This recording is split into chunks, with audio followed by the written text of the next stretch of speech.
Some stories are never truly finished. They live quietly in the minds of those who knew the victims, in the files of detectives who never stopped asking questions, and in the silence of unanswered rooms. True crime, at its heart, is not about darkness. It is about the search for truth, the need to say, this person mattered, this life was real, and what happened to them deserves to be known. Good evening, and welcome back to Mr. Sleepy Crime, a quiet corner of the night where real stories are told slowly, gently, and always with care. If you're joining us for the first time, welcome. We're glad the night brought you here. Before we begin, take a breath, drop your shoulders, unclench your hands, and let the weight of the day begin to fade. Tonight, we have 5 stories waiting for you, cases that were once shrouded in mystery, confusion, and grief, until the truth, slowly and quietly, found its way to the surface. Each story will unfold at an unhurried pace, carried by the soft sound of rain and the comfort of a darkened screen, a space built for you to simply listen and rest. These are real cases, real people, real families, shared here with honesty and with the deepest respect. So settle in now, let the rain begin to fall, dim the lights, and let your body grow still. When you're ready, let's begin.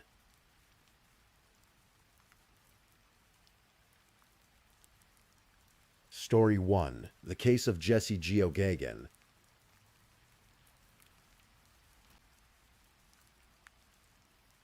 Tonight I want to tell you a story about a young man in a quiet Florida town who never made it home the way he should have.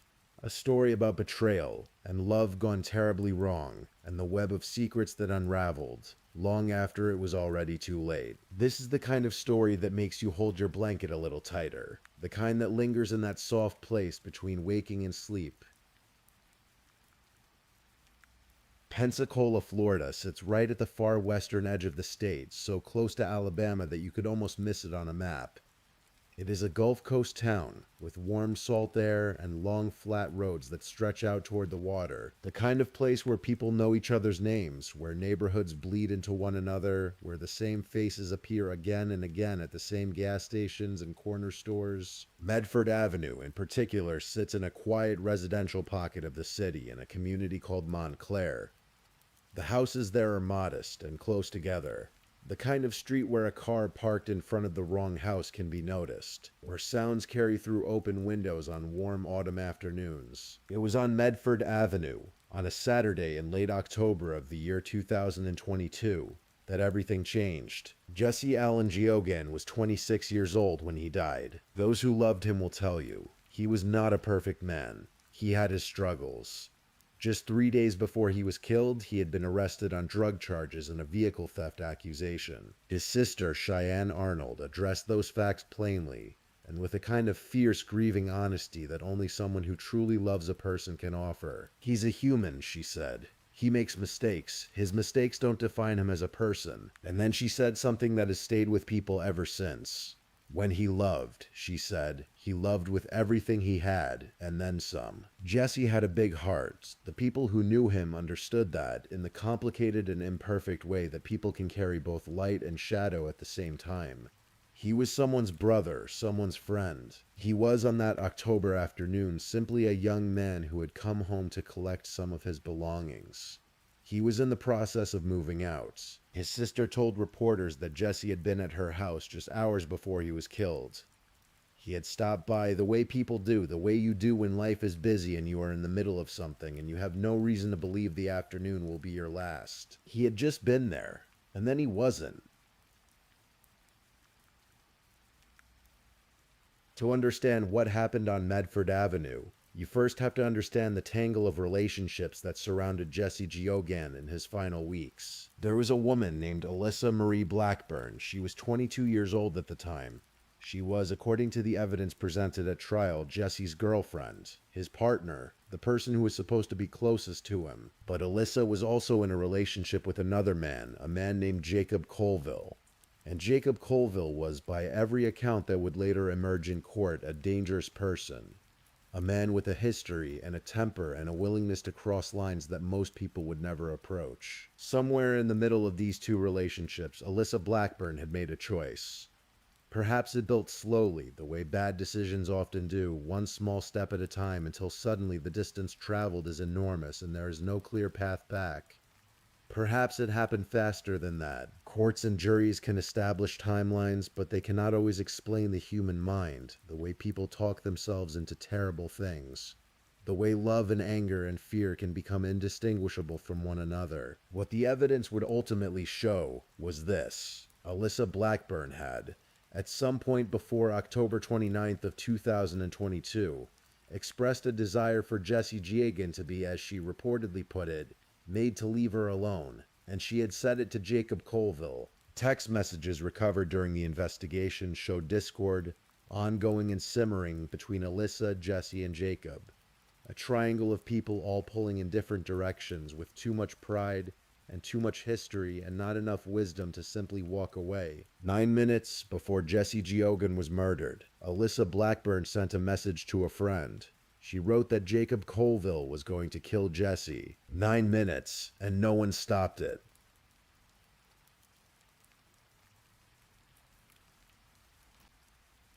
Afternoon of Saturday, October 29th, 2022, was ordinary in the way that awful days so often are, right until they aren't. Jesse was at the home on Medford Avenue. He had a friend with him, someone who had come to help him move some of his belongings. His sister had confirmed he was in the process of leaving the residence. It was the kind of task that takes a few hours, that requires help lifting and sorting and loading.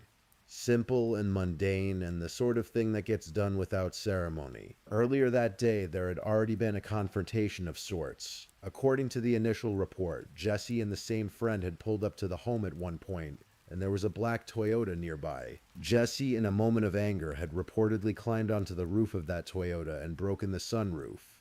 The Toyota belonged to Jacob Colville. Colville drove away. It was an act of impulse, the kind that feels satisfying for exactly as long as it takes the other person to decide what to do about it. Jacob Colville decided. Later that afternoon, the black Toyota returned. What happened next was captured in its entirety on a digital video recording system inside the home. The surveillance cameras recorded everything from the moment the Toyota arrived outside to the last shot fired. Prosecutors would later describe what the footage showed as a search and destroy mission. That phrase, cold and military and precise, would become the defining description of that afternoon. It captures something important about the nature of what occurred. This was not a confrontation that escalated out of control. This was not a crime of passion in the impulsive sense. This was, according to the evidence, a planned operation. Alyssa Blackburn arrived at the home alongside Jacob Colville and a third man, a man named Lawrence Bonner Jr.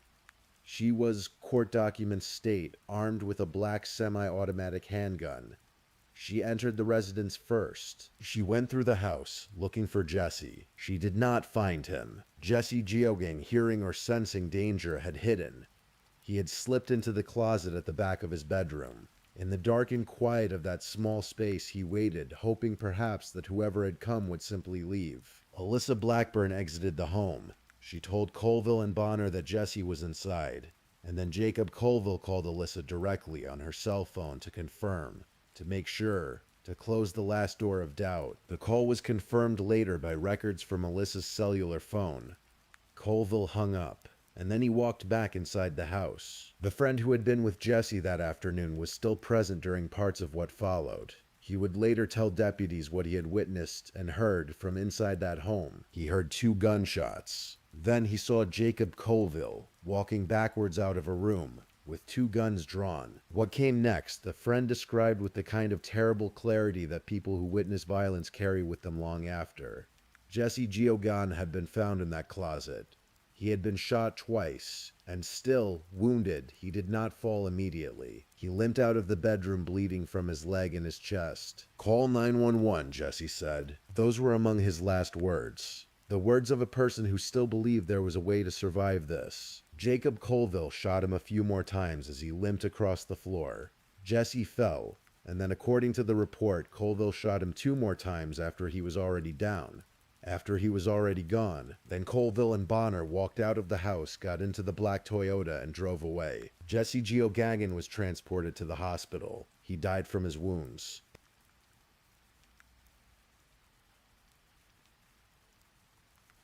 In the hours that followed the shooting, a car was found on fire underneath the 11-Mile Creek Bridge, not far from the scene. Investigators believed it was connected to the murder. The fire that destroys evidence, that erases the trail. It is a detail that speaks to a certain kind of planning, a certain kind of cold-bloodedness. Alyssa Blackburn, when she spoke to investigators in the immediate aftermath, told the story. She said she had been walking the dog, and that when she came back, she found Jesse shot. She had not been inside. She had not known. She was a grieving girlfriend returning to horror. It was a lie, and it began to unravel almost immediately. Surveillance footage from inside the home told the true story. Eyewitness statements corroborated what the cameras had recorded. Her cellular phone data placed her in contact with Colville in those critical minutes. And then there were the text messages, the string of digital breadcrumbs that showed not only that she had known what was going to happen, but that in some deeply troubling way she had wanted it. The story she told investigators lasted about as long as it took the Escambia County Sheriff's deputies to review the footage. Jacob Colville did not stay in Pensacola after the murder. He fled. For a week he remained at large, a wanted man with a first-degree murder warrant and nothing left to lose. Law enforcement searched for him across Florida, following leads and tracing his movements. 1 week after Jesse Geoghegan was killed, officers with the Eustis Police Department in Lake County in Central Florida found Jacob Colville. He had been attempting to disguise himself. A search of the vehicle he was in turned up a firearm, methamphetamine, drug paraphernalia, and a backpack containing makeup and a hat with an attached wig. He had been using the makeup to cover his tattoos, the identifying marks that might give him away. He was arrested. He was charged with first-degree premeditated murder in the death of Jesse Geoghegan, along with additional charges of armed trafficking of methamphetamine, possession of a firearm by a convicted felon, and related offenses. Lawrence Bonner Jr. had already been arrested before Colville was found. He was charged as a principal to first-degree premeditated murder. Alyssa Blackburn was also indicted on the same charge. 3 people, 1 dead young man. A home on Medford Avenue that would never feel ordinary again. The legal proceedings that followed the murder of Jesse Geoghegan stretched across years the way serious criminal cases often do, unfolding in separate courtrooms with separate juries, separate verdicts, separate sentences. Jacob Colville went to trial first. His case was heard in June of 2024, nearly 2 full years after he had walked into that house on Medford Avenue with guns in his hands. The prosecution, led by Assistant State Attorney Amy Shea, built its case around the surveillance footage, the witness testimony, and the simple, undeniable reality of what the cameras had captured. This is a case, Amy Shea told the jury in her closing argument, where the video really speaks for itself. The courtroom sat in near total silence for the first 5 minutes of her closing, while 3 separate surveillance feeds played on a screen at the front of the room. 3 angles, 3 timestamps, 1 complete picture of everything that had occurred on that October afternoon. No narration was needed. It's blatantly obvious, she told the jury. The defendant goes to the victim's home armed to the teeth with the sole purpose and intent of shooting and killing Jesse Geoghegan. The jury found Jacob Colville guilty of first-degree premeditated murder. He was sentenced to life in prison immediately by Circuit Judge Coleman Lee Robinson. There would be no parole. There would be no second chance.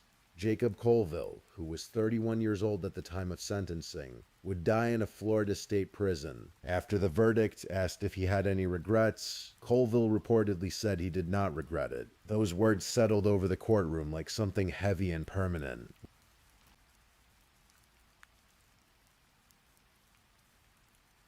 Lawrence Bonner Jr. had a different reckoning. The evidence suggested that Bonner's involvement, while still deeply serious, was of a lesser degree than Colville's. He had been present, he had entered the home, but the details of his specific actions were less clear, and the prosecution recognized the value of his testimony in their case against Alyssa Blackburn. In August of 2024, Bonner reached a deal with prosecutors. He agreed to plead no contest to principal to second-degree murder, and he agreed to cooperate fully with the state, to testify. to tell what he knew on the record in open court. In exchange, his sentence was capped. He was sentenced to 5 years in prison, with credit for the time he had already served while awaiting trial, more than 1,046 days, which meant that in practical terms his time was nearly done. His plea agreement required him to provide, as the legal documents stated, truthful testimony at deposition and at trial regarding all facts and circumstances surrounding the death investigation of Jesse Geoghegan. He would wait behind bars until after Alyssa Blackburn's trial, and then he would walk into a courtroom and tell the jury what he knew. Nearly 3 years after Jesse Geoghegan was killed on Medford Avenue, Alyssa Marie Blackburn finally went to trial. The date was August 14th, 2025. She was 25 years old by then, years removed from the night she had carried a handgun into her boyfriend's house and told 2 men where to find him. She had spent those years on the other side of the courtroom from the inside, watching first Jacob Colville, then Lawrence Bonner face their own accountability. Now it was her turn. She was charged as a principal to second-degree murder under Florida law, which holds that a person can be found equally responsible for a crime if they participated in, assisted with, or encouraged it, regardless of whether they were the one who physically carried out the act. She did not have to have pulled the trigger to be guilty. She had done something, arguably more calculating than that. She had opened the door. The prosecution presented text messages, dozens of them, carefully extracted from Blackburn's phone, reconstructing the days and hours leading up to Jesse's death. The messages showed the discord, the jealousy, the mounting tension of a woman caught between 2 men and unwilling or unable to resolve it through any means other than the most irreversible one. They showed her telling Colville, in her own words, that she wanted Jesse to be made to leave her alone. They showed her, 9 minutes before Jesse died, telling a friend that Colville was going to kill him, and then the surveillance footage played again for a new jury. The same footage that had convicted Colville. Alyssa Blackburn entering the home, armed, searching, leaving, making the call. And then, from the other side of the front door, the sounds and images of what came after. The jury deliberated and returned a verdict of guilty. Alyssa Marie Blackburn was convicted of being a principal to second-degree murder.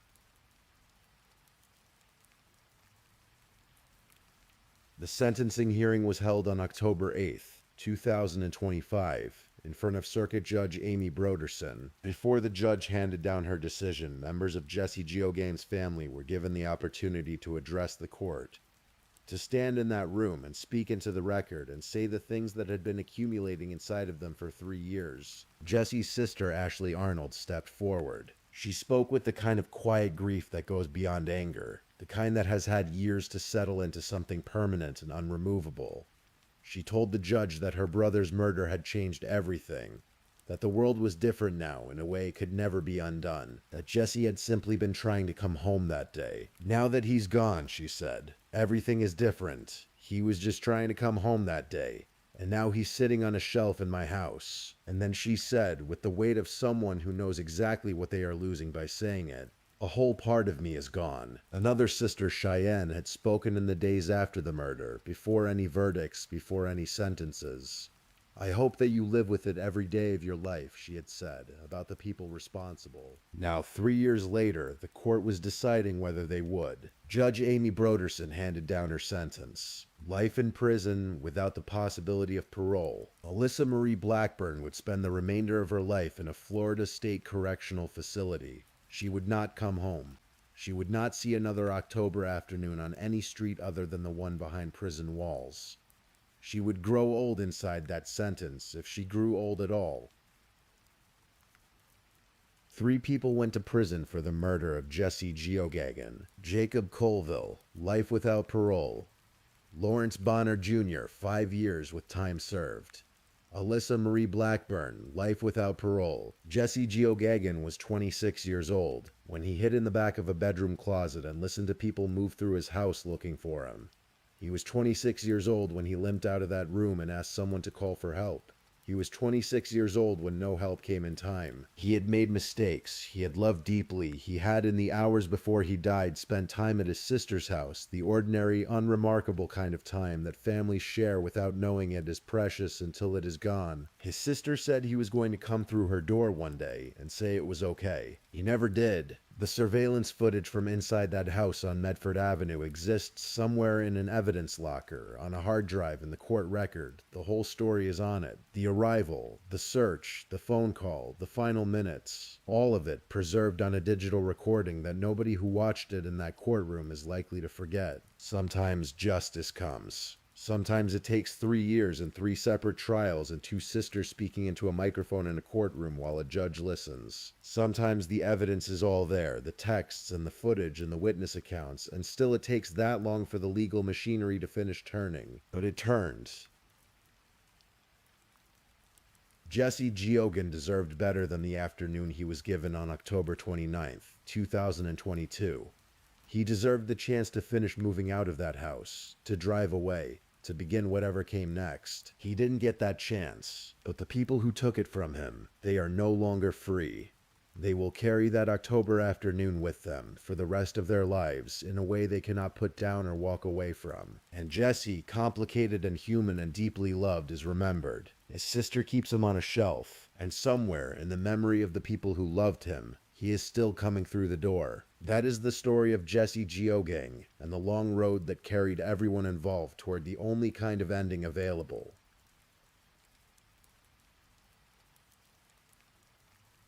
If this is your first time listening to one of our true crime stories, welcome to Mr. Sleepy Crime, where we explore these cases in a calm and respectful way.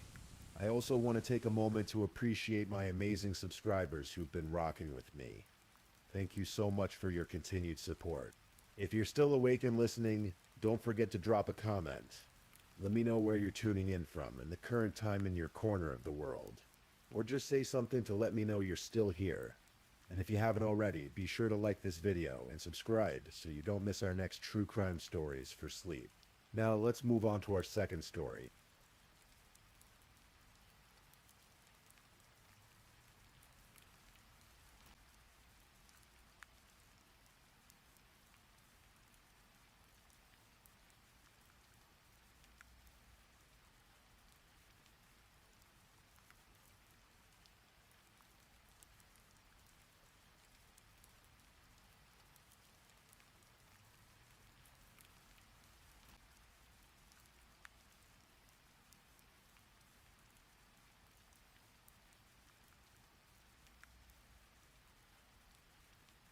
Story 2. The Case of Tatiana Kassab.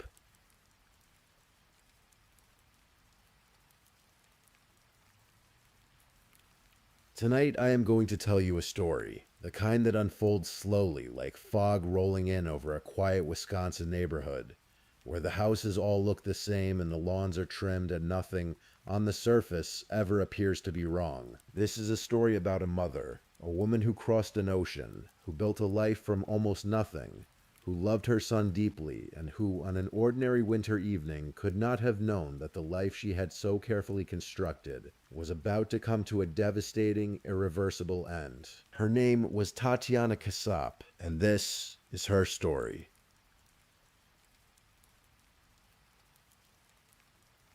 Somewhere in the small landlocked country of Moldova, a girl grew up. Moldova, if you have never heard of it, is a quiet country tucked between Romania to the west and Ukraine to the east. It is one of the smallest nations in Europe, a former republic of the Soviet Union, a place where many families dreamed of somewhere else, somewhere with more opportunity, more stability, more hope. And Tatiana Kassab was by all accounts one of those dreamers. We do not know every chapter of Tatiana's early life. The details, as with many immigrant stories, are sparse and private. What we do know is that at some point she made the kind of decision that takes extraordinary courage, the decision to leave the only world you have ever known and start again somewhere completely foreign. She came to the United States with her son Nikita. He was only a small child when they made the crossing, young enough that America would become his whole world, young enough that Moldova would fade into the background of his memory, like a half-remembered dream. Tatiana eventually settled in Wisconsin, in the village of Waukesha to be precise, a suburb about 20 miles west of Milwaukee, a place of quiet streets and chain restaurants and school buses and ordinary American life. She met a man named Donald Mayer. He was 51 years old, a steady presence, and by the accounts of those who knew the family, a kind one.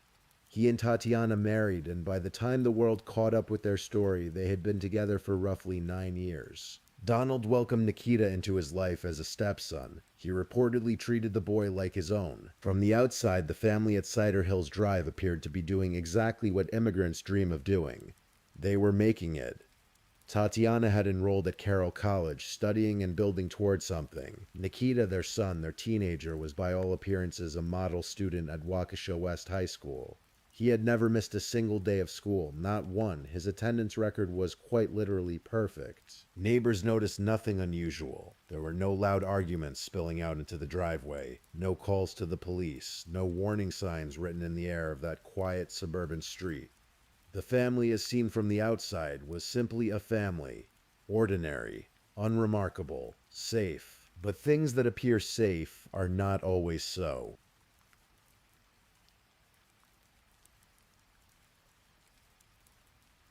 There is always a moment in these stories where we look back and ask ourselves, were there signs? Were there things that might have told us, if only we had been paying closer enough attention, that something was very wrong? In Nikita's case, the answer is complicated. Nikita Kassup had told at least one friend that he had a happy childhood. He said it plainly, as a matter of fact, and there is no reason to disbelieve him entirely. Donald Mayer reportedly treated him well. Tatiana was, by all indications, a devoted mother. The home had warmth in it. There were family photos. There was a dog, a loyal, gentle dog named Toby, who would eventually become one of the most heartbreaking details of this entire case. But something had shifted inside Nikita. Quietly, invisibly, the way a crack spreads through ice before anyone thinks to test the surface. Prosecutors would later say that Nikita had been spending enormous amounts of time online, deep in corners of the internet that most people would never willingly visit.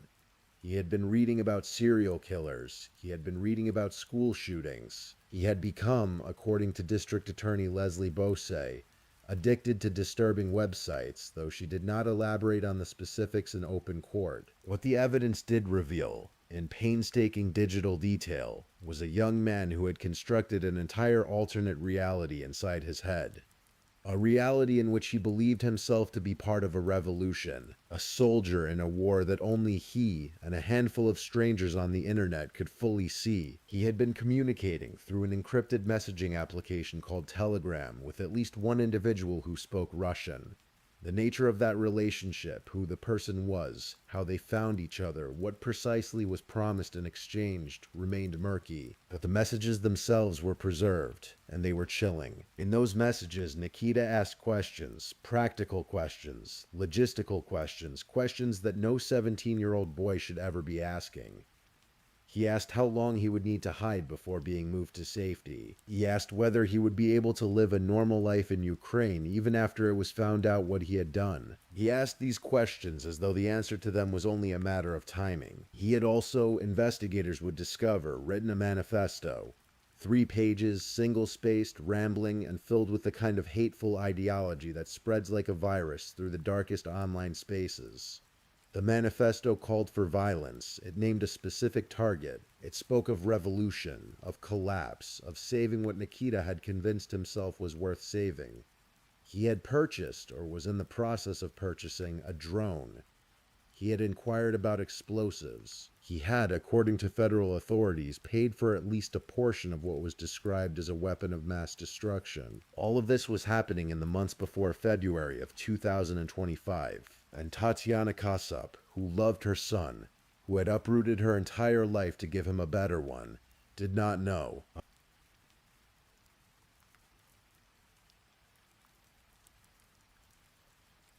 On February 11th, 2025, it was a Tuesday, Tatiana Kassup attended class at Carroll College. Security cameras would later capture her at a grocery store called Pick and Save on Sunset Drive that evening. She was wearing a winter coat. She looked like a woman doing errands, the kind of quiet, unremarkable errand that fills the in-between spaces of a life. She was picking up something from the store. She was going home. Donald Mayer had also been out that day. He was captured on surveillance footage at a grocery store called Woodman's. He too was heading home. Neither of them would ever be seen alive again. What happened inside that house on Cider Hills Drive in the hours that followed, the precise sequence of events, the words that may or may not have been spoken, remains a matter of evidence and inference. What the evidence showed coldly and clearly was this. At some point on or around February 11th, Nikita Kasap took a firearm, a 357 Magnum revolver that belonged to his stepfather, and he shot them both. Donald Mayer was shot in the back of the head. He was found later in the first floor office of the home, his body covered in blankets and pillows, as though someone had attempted in some hollow way to make him comfortable. Tatiana Kasap was shot 4 times, in the neck, in the upper torso, in the abdomen, in the wrist. An autopsy would later confirm each wound in the clinical, heartbreaking language of forensic medicine. Her body was found in the hallway of the first floor, covered by a blanket and a towel. Her face, by the time police arrived, had already been darkened by decomposition. She had been lying there for 17 days. This is perhaps the part of the story that is hardest to absorb. After February 11th, Nikita Kasap did not leave. He stayed. He stayed in the house with his mother and his stepfather, with their bodies just down the hall and in the office, and he went about his days, or something that resembled his days. He sent emails to the school about his absences. He used Donald's bank debit card at locations around Waukesha, and then later at places further afield. He lit candles near his mother's body, he took photographs. Home security cameras mounted inside the house captured him moving through the space during those 17 days. Investigators reviewed the footage later and found him entering the rooms where the bodies lay. In one recording, he can be heard speaking. He says, in a tone that investigators described as disturbingly casual, that he could see the rotting body.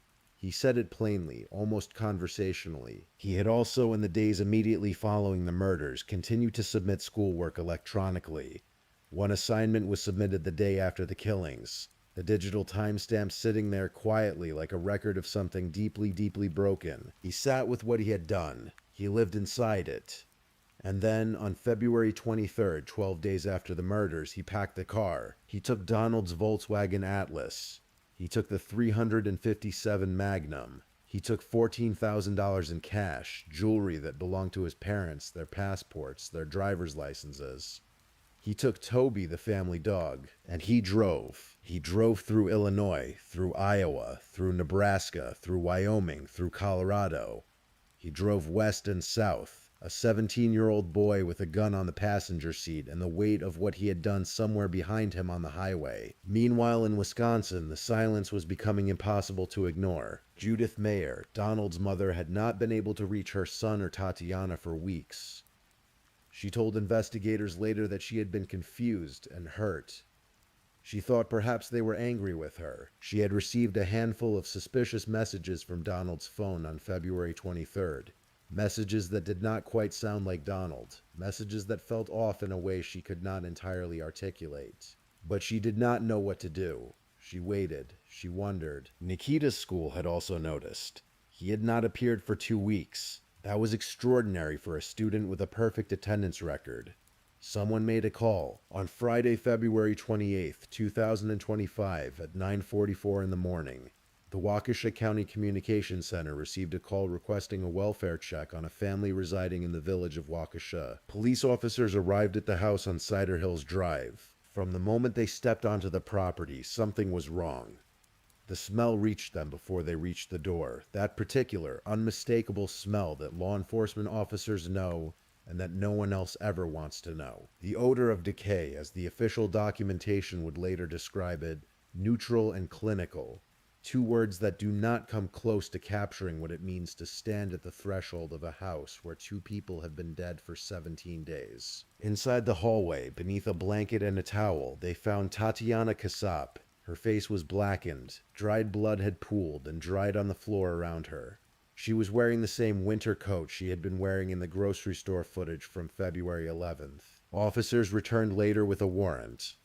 In the first floor office, buried under blankets and clothing, they found Donald Mayer. Items throughout the home had been strewn and overturned, consistent with someone having searched the house, looking for money that might be hidden in various places. Artwork had been removed from the walls, drawers had been emptied. The family dog was gone. The car was gone. Nikita Kasap was gone, but not for long.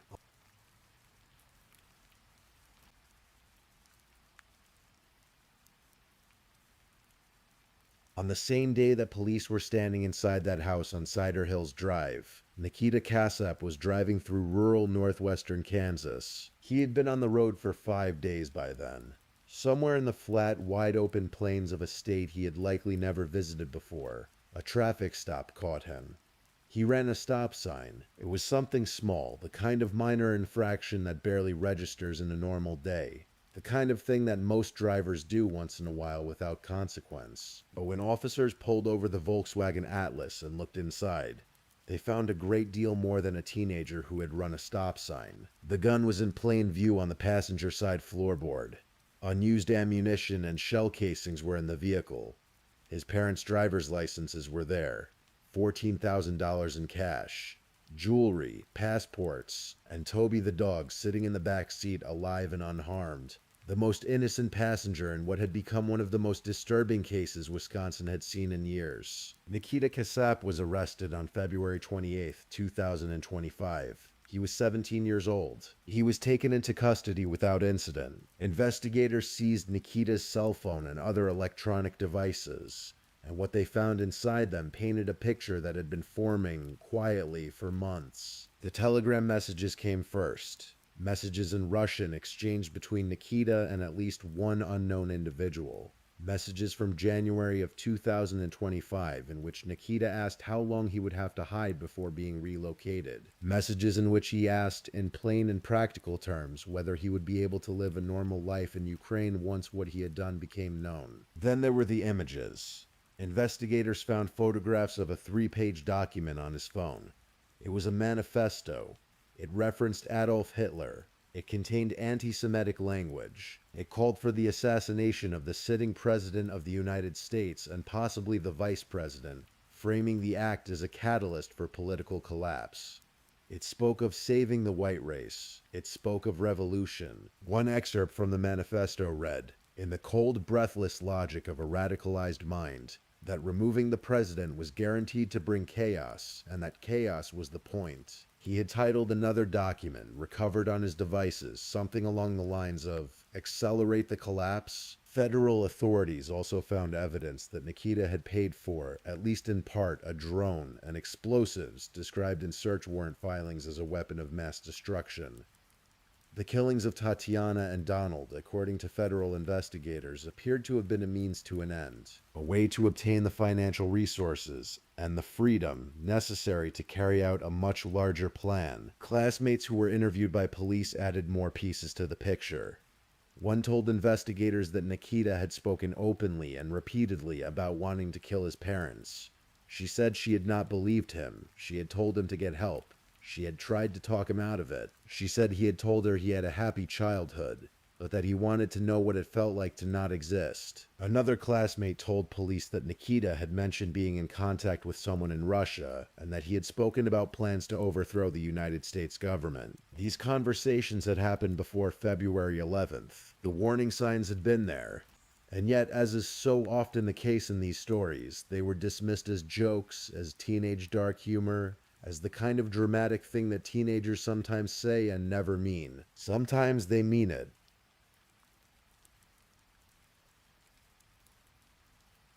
Nikita Kasap was charged with 2 counts of first-degree intentional homicide, as well as a series of additional felonies, 2 counts of hiding a corpse, 2 counts of theft, operating a vehicle without consent, intimidating a witness, and 2 counts of identity theft. He was charged as an adult. Bail was set at $1 million. The months that followed were slow and procedural, the way legal proceedings always are, full of motions and continuances and documents filed and documents responded to. Nikita sat in a courtroom and trembled. He was 17 and then 18, aging through his incarceration as the case moved toward its inevitable conclusion. In January of 2026, Nikita Kasap entered a guilty plea. 2 counts of first-degree intentional homicide. In exchange, prosecutors dismissed the 7 remaining charges. Each homicide count carries a mandatory sentence of life in prison. On March 5, 2026, Nikita Kasap stood before Judge Ralph Ramirez in Waukesha County Circuit Court to be sentenced. He gave a speech. He was tearful. He said he loved his mother. He said he worried about her constantly, even something as small as watching her reach for something on a high shelf. He said he was not as close with Donald Mayer, but that Mayer had always treated him like a son. And then he said something that prosecutors and observers would carry with them long after the courtroom emptied. He said he had become obsessed with hateful thoughts. He said, "I thought I was part of a revolution. I thought I was part of a war. I told myself bad things had to happen." District Attorney Leslie Bowes told the judge that Nikita Kassap was too dangerous to ever be released. She argued for no possibility of parole. She said that she did not want to take any chances that he might one day be considered rehabilitated. Judge Ramirez called the offenses horrific. He called them inexplicable. He said he did not have a crystal ball that could tell him whether Nikita would ever change or when. And then he handed down 2 life sentences. No parole, no extended supervision, no possibility of release. Nikita Kassap will spend the rest of his natural life in a Wisconsin prison.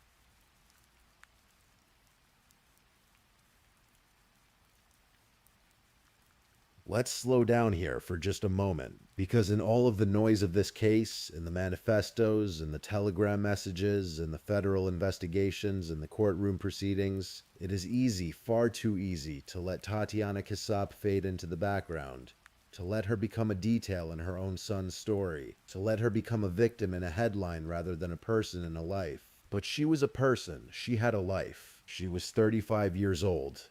She had grown up in Moldova, a small country that most Americans could not find on a map, and she had made the brave, exhausting, hopeful decision to leave it. She had come to a country where she did not grow up, where the customs were unfamiliar, where she had to learn and adapt and rebuild herself from the ground up. She had done it with a small child in her arms. She had enrolled in college at an age when many people have already decided that their formal education is behind them. She was building something, she was reaching for something on a high shelf, as her son once said, and he was watching her do it. She had a husband who loved her. She had a dog. She had a home. She had friends and family somewhere who would spend the rest of their lives carrying the weight of how she died. The particular, unbearable weight of knowing that the last image captured of her was a grocery store surveillance photograph. A woman in a winter coat doing an errand on a Tuesday evening. She had a mother, listed in court records as living in Italy now, who would ultimately become the heir to whatever remained of Tatiana's estate, because Wisconsin law sensibly does not allow a killer to inherit from their victim. Tatiana Kassap deserved more than the story she was given. She deserved to finish her degree. She deserved to grow old with Donald. She deserved to watch her son become something other than what he became. She deserved to be the hero of her own story. Instead, she is the victim in his. And that is the cruelest thing about this case. Not the manifesto, not the extremist ideology, not even the cold, calculated planning of the crimes. The cruelest thing is simply this. A woman who gave everything she had to build a safe life for her son died at his hands in her own home on an ordinary Tuesday evening in February. The world is full of stories like this one. Stories that do not have satisfying endings. Stories that leave questions unanswered and hearts unhealed. Stories where the wrong people suffer, and the people who should have been protected were not. But there is something worth carrying with you from this story, even as you drift toward sleep. The people who loved Tatiana Kassap, her mother somewhere in Italy, Donald's mother Judith, the friends and classmates and neighbors who knew them, they are still here, still carrying her, still remembering who she was before the worst night of her life. Tatiana crossed an ocean. She rebuilt herself. She loved fiercely, and she hoped deeply, and she worked hard, and she showed up to class on February 11th, just like she always did, because she was the kind of woman who showed up. That is who she was. Not a headline, not a victim, not a detail in someone else's darkness. She was a woman in a winter coat, reaching for something just out of reach, still trying.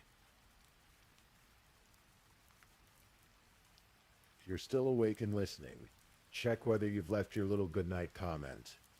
I always check your comments before I sleep too. And if you haven't already, don't forget to like this video and subscribe so you don't miss our next true crime stories for sleep. Meanwhile, let's move on to our third story.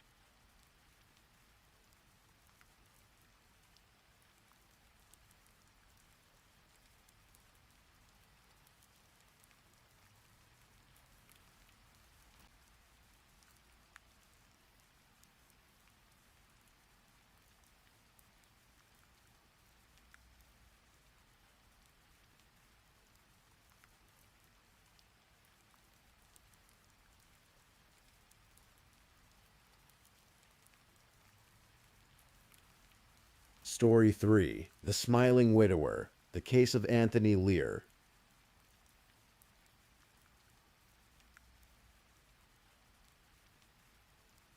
Tonight, I am going to tell you a story. A long, slow, carefully told story, drawn from real events, from real people, and from a small island city on the other side of the world, where the night was just as quiet and the streets were just as still as the one you are resting in right now. This is a story about ambition, and about failure, about a marriage that crumbled slowly, like old plaster from a tired wall, about a man who smiled when he should have wept, and who in the end let someone else carry the weight of a decision that was entirely his own. It is a story about a teenager who wanted nothing more than a friend, and found instead something far darker. And it is at its heart a story about the moment when ordinary lives tip quietly into something no one can take back. You do not need to follow every detail with sharp attention. Let the words drift to you like the sound of rain on a rooftop. Let the story carry you. Take a slow breath in and let it go.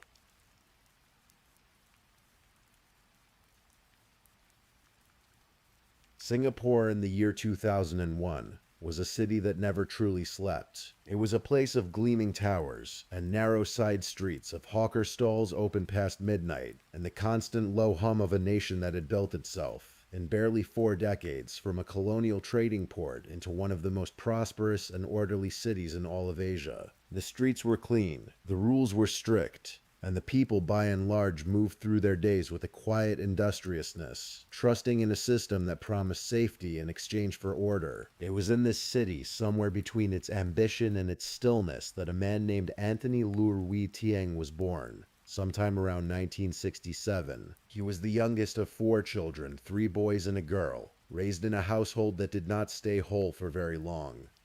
His parents divorced when he was still a child, still soft enough for the fracture to leave a mark, and by most accounts, the young Anthony grew up feeling somewhat adrift. Not violent, not outwardly troubled, just quietly, persistently disconnected from the family around him. He was an average student, the kind who passes through school without leaving much of an impression, studying at River Valley English School and later Thompson Secondary School, before enrolling in a polytechnic for higher education.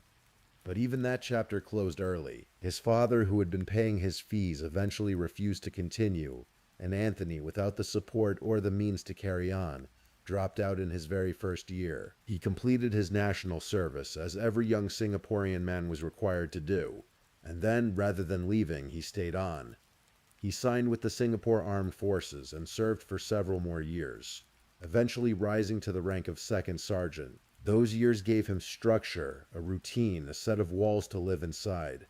But when he finally resigned and stepped back into civilian life, the walls came down with him. He tried business. He tried several businesses, in fact, with the kind of restless energy that comes from a man who has too many ideas and not enough patience to grow any single one of them. A graphic design studio, a publishing venture, a modeling agency, each one launched with hope, and each one in time folded quietly into debt.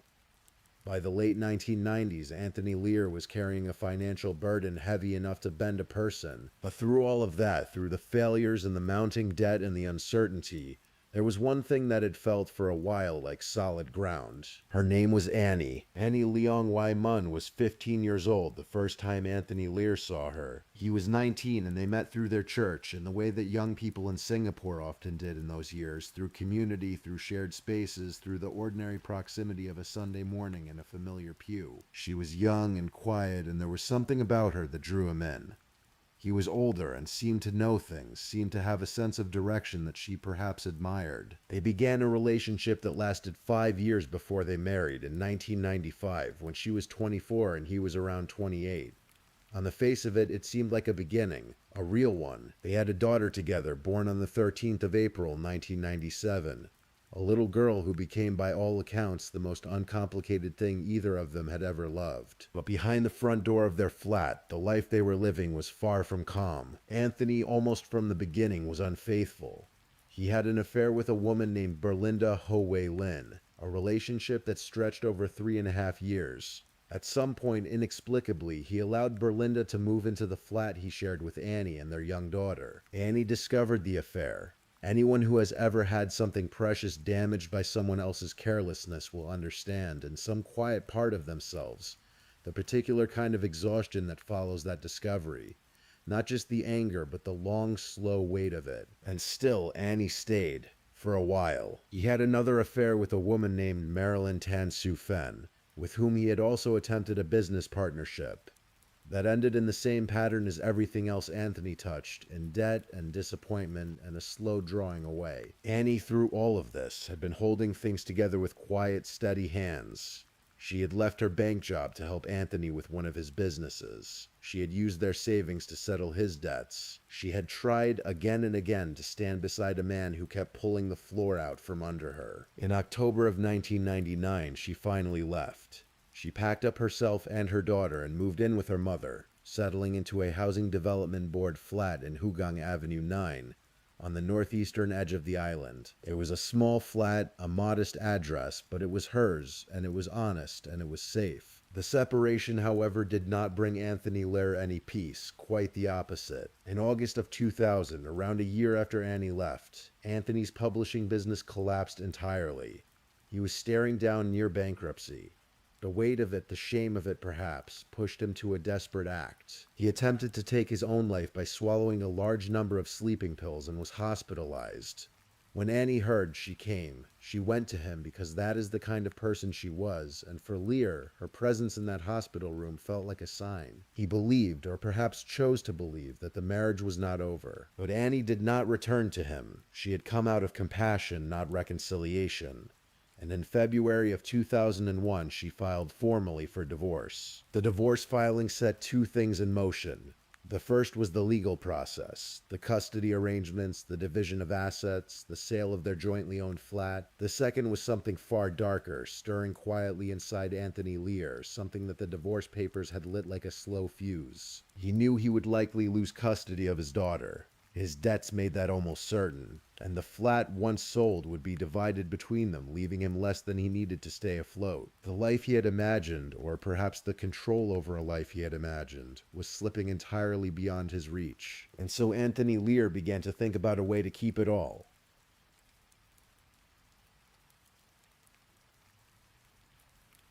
There is a McDonald's restaurant in Pasir Ris, a quiet residential town on the eastern edge of Singapore, not far from where Anthony Lear lived. In 2001, Pasir Ris was a suburb of wide green spaces, of low-rise housing blocks and cycling paths that wound along the coastline. It was the kind of neighborhood where teenagers gathered in the evenings simply because there was nowhere else to go, sitting outside fast food restaurants in the warm equatorial air, passing time the way young people do, talking, joking, watching the night go by. In February of 2001, Anthony Lear began spending time near that McDonald's. He was a man in his mid-30s. He dressed casually, spoke easily, and carried himself with the relaxed confidence of someone who understood young people, or at least knew how to make them feel understood. He struck up conversations with a group of teenage boys who gathered there regularly. He played the mentor. He bought them things. He listened. He laughed at their jokes and shared his stories, and before long, the boys began to see him as something of an older friend, a guide, a figure of easy authority. There were 5 of them, broadly speaking. There was a 16-year-old dropout named Gavin Jin Wei. There was a 22-year-old named C.T. Za Hao. There was a 19-year-old named Kong Ka Chung. There was a 17-year-old named Vikneswaran Krishnan who went by Vic, and there was a 15-year-old secondary school student, a quiet boy with an IQ of 93, described by those who knew him as simple-minded and trusting. For the purposes of his protection, the courts would later name him only as Z, and Z is what we will call him here. At first, the conversations were ordinary enough, the kind of easy wandering talk you have with a group of teenagers on a warm evening. But then, quite deliberately, Anthony Lear began to introduce a different subject. He started asking the boys if they would dare to kill someone. He framed it as a game at first, as a hypothetical, the way a provocateur might. He asked how much it would cost. One boy said $1 million, Gavin said 100,000, TZE Howe said 100. The others gave various amounts. Lear said he agreed to the $100,000 figure. And then, quite calmly, he told them who the target was. His wife, the woman he hated, he said, for keeping him from his daughter, for making his life difficult, for everything. Most of the boys laughed it off. Vicness Warren later told the court that he found it strange and a little disturbing that Ladd brought up killing his wife every time they met. He thought the man was simply unwell. T.Z.E. Howe, the 22-year-old, came to realize Ladd was serious and suggested he hire a professional. Ladd told him he could not find one. Gavin began to understand that something dark was real beneath the casual talk, and he backed away. He tried in his own way to warn Z, but Z was different. Z was 15 years old and impressionable, and Anthony Lair had been building a relationship with him for 5 years. Not the 5 years since the McDonald's meetings, but 5 years altogether since Z had been a child of 10. Lair had, by some accounts, been a presence in Z's life since long before the divorce, since before the plot took any shape. He was someone Z trusted, perhaps one of the first adults outside his family who had ever truly seemed to pay him attention, and Anthony Lair knew exactly how to use that. In the first week of May 2001, Anthony Lear's approach changed. The casual conversations gave way to something more specific, more insistent, more enclosed. He brought Gavin and Z to his flat. He showed them photographs of Annie and of their daughter. He brought out a knife, a long steak knife with a wooden handle, and he told the boys to practice. He demonstrated how it should be done. He showed them the angle of approach, the placement of the hand, the motion of the blade across a throat. He used a rolled newspaper as a prop. He made them rehearse. Gavin, after speaking with a 14-year-old female friend who pleaded with him not to follow through, eventually withdrew. He told Z to back out as well. He was worried. He could see what was happening. But Anthony Lear was not finished with Z. After Gavin pulled away, Lear turned his full attention to the 15-year-old. He pushed harder. He called Z repeatedly on his mobile phone. He reminded him of the money, 100,000 Singapore dollars, enough to change a young life entirely, at least in the imagination of a 15-year-old who did not yet understand what money truly cost. He promised Z a share in his company. He told the boy that he was chosen, that he was trusted, that he was special. And then, when the gentler tools stopped working, he reached for darker ones. He threatened Z. He told the boy that if he did not carry out the killing, he, Anthony Lear, would take Z's life instead. And not just Z's life. He threatened the lives of Z's parents, his siblings, the people the boy loved most in the world. He told Z that he would harm them if Z did not do as he was told. Z was 15 years old. He was not a violent child. He had no history of aggression, no criminal record, no darkness in him that had ever surfaced before this. He was a boy who wanted to take his GCE N-level examinations that year. He was a boy who loved his parents. He was a boy who had, entirely by the accident of a McDonald's car park and a grown man's loneliness, ended up in a room where there seemed to be no door. The first attempt came on the 10th of May, 2001. Anthony Lear drove Z to Hogang Avenue 9, to the block of flats where Annie lived with her mother and their daughter. He instructed Z to wear a helmet to hide his face. He gave him the knife. He told him to go to the 4th floor, to wait, and to do what had been practiced. Z went, he climbed the stairs. He saw a woman getting out of a taxi below and called Lear to ask for a description. Lear told him. Z moved toward the lift lobby of the 4th floor, but he missed her. And then coming out of the flat, Annie appeared with her daughter, the small girl, walking toward the playground. Z stood there on the landing, looking at a mother and her child, and he could not move. He could not do it. He went back. The second attempt came on the 11th of May. Z arrived at the block again, helmet in hand. He placed the helmet on a parked motorcycle in the car park below, deciding quietly in that moment that he was done, that he would not do this. And then his phone rang. It was Lear. Lear talked to him, pushed him, and once again Z climbed the stairs. Once again he reached the 4th floor. And once again, Annie was not alone. He saw her in the playground with Anthony Lear himself and their daughter, the three of them together, and something in the image broke whatever resolve Lear had rebuilt in him. He went back. It had not happened. After 2 failed attempts, Anthony Lear was no longer patient. He told Z that there would be no turning back. He told him that the threats were real, that the consequences of failure were worse than the consequences of following through. For the next 2 days, Z stayed away from Lair entirely. It was Mother's Day weekend, and Z spent it with his own mother, as normal a thing as he could find to hold on to. But on the 13th of May, 2001, he went back to Lair's flat. Lair had been calling him. Persistently, repeatedly, the way that controlling people call, not to speak but to assert presence, to remind a person that they cannot simply disappear. Z answered and went, and at the flat, Lur rehearsed the plan one final time. He also mentioned, almost in passing, that earlier that day he had gone to see Annie and their daughter, and that he had tried to do the killing himself, but had not been able to find the opportunity. Z later wrote in his confession that hearing this made him feel something like relief. Perhaps Lear would do it himself. Perhaps it would be over. It was not over. On the 14th of May, at around 9 in the evening, Z returned to Lear's flat once more. They rehearsed. Lear wrapped the knife in a page of newspaper, a torn page from a copy of the new paper dated the 23rd of April. He passed it to Z. Z tucked it into the waistband of his jeans. They took a bus together to Hogang. At some point the two separated. Lear called Z and told him to wait at a specific spot on the 5th floor landing of Block 923, Hogang Avenue 9. He told him that Annie would be coming home alone that night, that their daughter would not be with her. Z waited. Around 10 in the evening, Lear called again. He told Z that Annie had just arrived home. Annie Leong Wai Mun, 30 years old, had stepped out of the lift on the 4th floor of her block and was walking toward her mother's flat. She had had an ordinary day. She was a real estate agent, young and capable, with a quiet life ahead of her and a daughter she was raising with everything she had. She walked the familiar corridor toward home. Z came from behind. He was not a large boy, not an imposing one. He was 15 years old and wearing plain clothes, and his hands were shaking.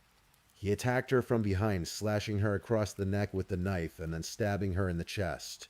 Annie screamed. Her mother, Madame Chin Shui Ling, who was inside the flat, heard the sound and rushed out. She found her daughter collapsed in the corridor, bleeding. Z ran. He bolted down the stairs and out of the block into the warm Singapore night. He took a taxi toward the beach with the knife still wrapped in its torn newspaper, and he disposed of it somewhere in the water. And on the way, sitting alone in the back of that taxi with the sounds of the city passing by outside the window, he began to cry. He would later write that he regretted it, even then. That he wished with everything inside him that he had never known Anthony Lear. Annie Leong was taken to Tan Tock Seng Hospital. She died from her injuries hours later. She was 30 years old. Her daughter was 4.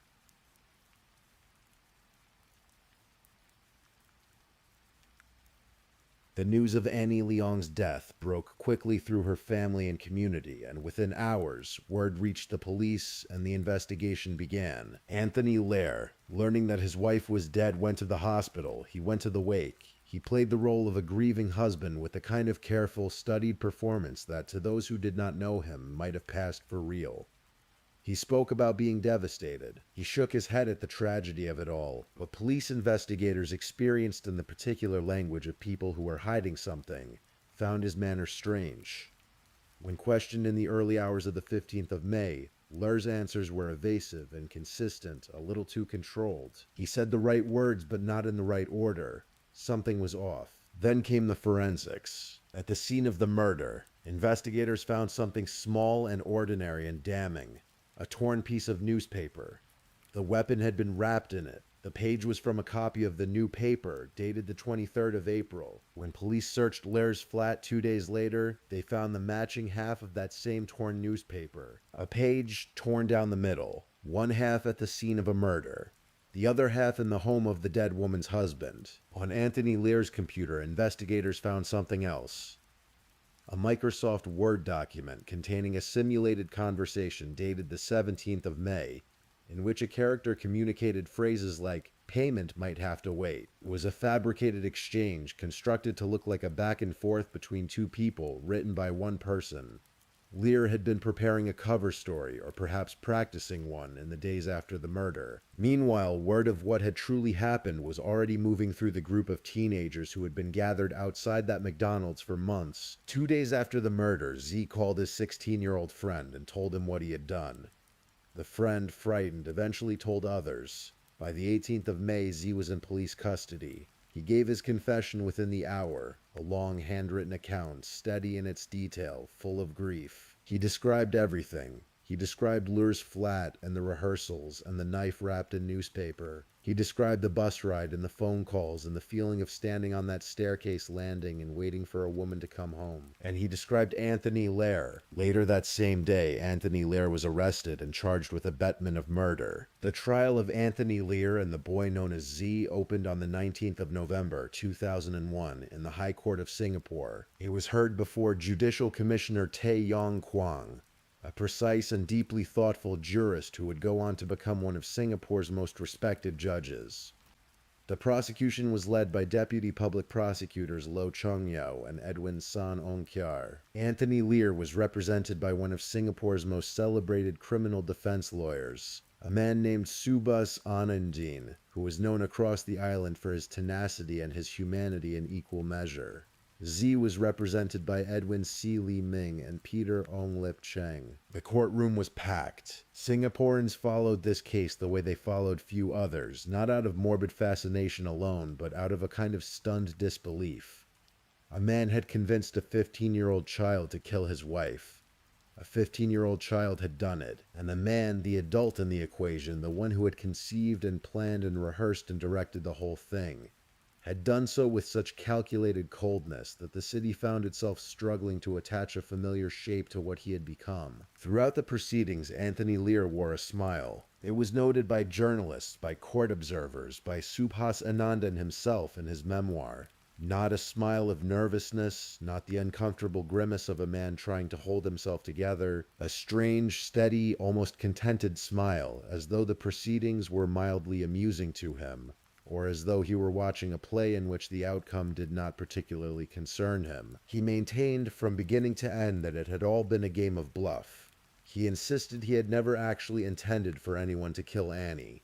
He said he had been surprised when Z took him seriously. He said the whole thing had spiraled out of control, that he had been a man talking nonsense in the heat of marital frustration, not a man giving a contract to a child. Judicial Commissioner Tay did not believe him. The evidence was overwhelming and specific. The torn newspaper matched. The Microsoft Word document existed. Z's confession was detailed and internally consistent. Multiple witnesses from the teenage group described, separately and in substantial agreement, the weeks of conversations at the McDonald's, the visits to Lur's flat, the rehearsals with the knife, the offers of money. Berlinda Ho, Lur's former mistress of 3.5 years, testified that Lur had spoken often and seriously about killing his wife, and had threatened Berlinda herself on multiple occasions. She said that when Annie raised the idea of divorce, Lur had become, in her words, unhinged. And then there was Z's handwritten confession, reproduced in part in the court documents and later in the Straits Times collection of Singapore's most notable crimes. In his own words, a 15-year-old boy described what it had been like to be slowly, deliberately shaped into a weapon. He described the rehearsals without emotion, the practical facts of them, the newspaper and the knife and the photographs of a woman he had never met. He described waiting on that staircase and the phone ringing and running away afterward. He described the taxi ride to the beach and the knife going into the water. And he wrote at the end of his confession that he really regretted doing it, even at this point of time while writing this. Judicial Commissioner Tay, in his judgment, described Z as a morose and mortified teenager still trying to come to terms with the cataclysmic events of those preceding months. He said he saw no mean miniature monster in him. He detected no vengeful or vicious spirit in the boy. He understood that Z had been manipulated, threatened, and ultimately broken into compliance by a man who had spent 5 years building the trust necessary to make such compliance possible. Of Lear, the judge was far less gentle. He described the case as a death match on the chessboard of reality, in which the boys had been used as pawns. He found Lear guilty of abetment of murder, having conceived, planned, and directed the killing of Annie Leong with deliberate intent and calculated cruelty. On the 5th of December 2001, Anthony Lear was sentenced to death. Z, who had been found guilty of murder but could not be sentenced to death due to his age, was ordered to be detained indefinitely during the president's pleasure.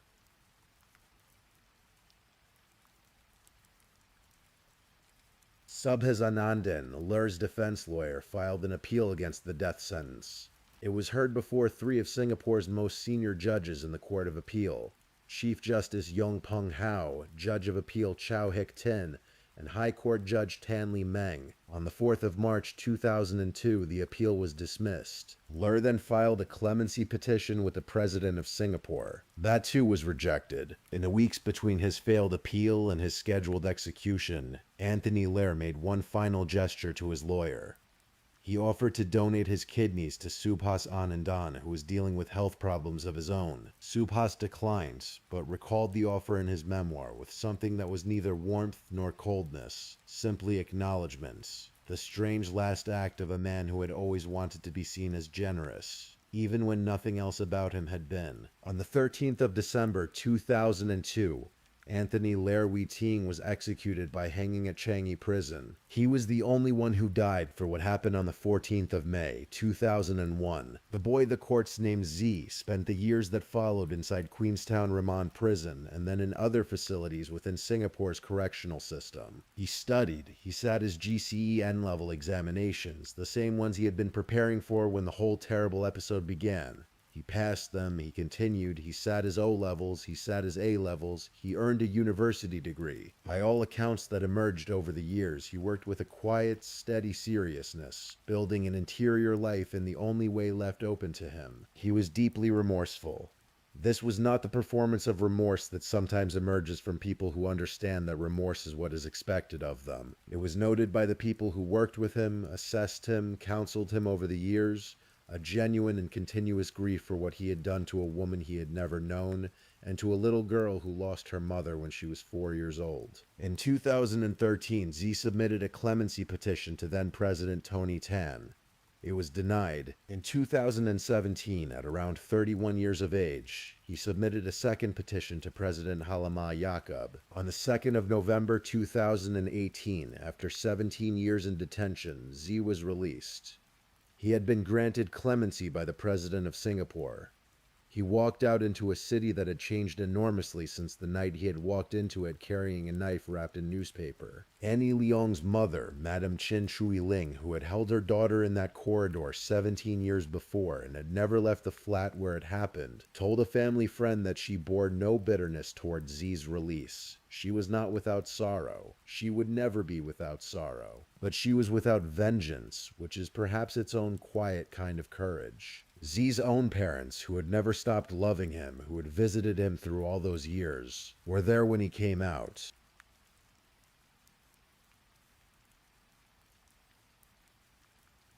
Annie Leong's daughter was 4 years old when she lost her mother. Her name has never been made public. She has been protected deliberately and carefully by the system that handled her parents' case and by the family that raised her.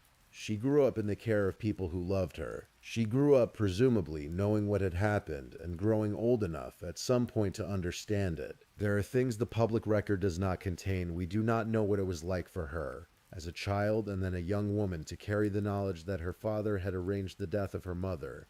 We do not know how she speaks of it, or whether she speaks of it at all. We do not know what she keeps and what she has let go. She was 4 years old. That is all we know for certain of how she began the story. There is something that sits with you after a story like this one. Not horror, exactly, not the sharp, jagged feeling of something sudden and violent. Something quieter than that. The way certain kinds of sadness settle, slowly, like dust after a long disturbance. The image of a woman walking down a corridor toward home, not knowing that her ordinary evening was the last one she would ever have.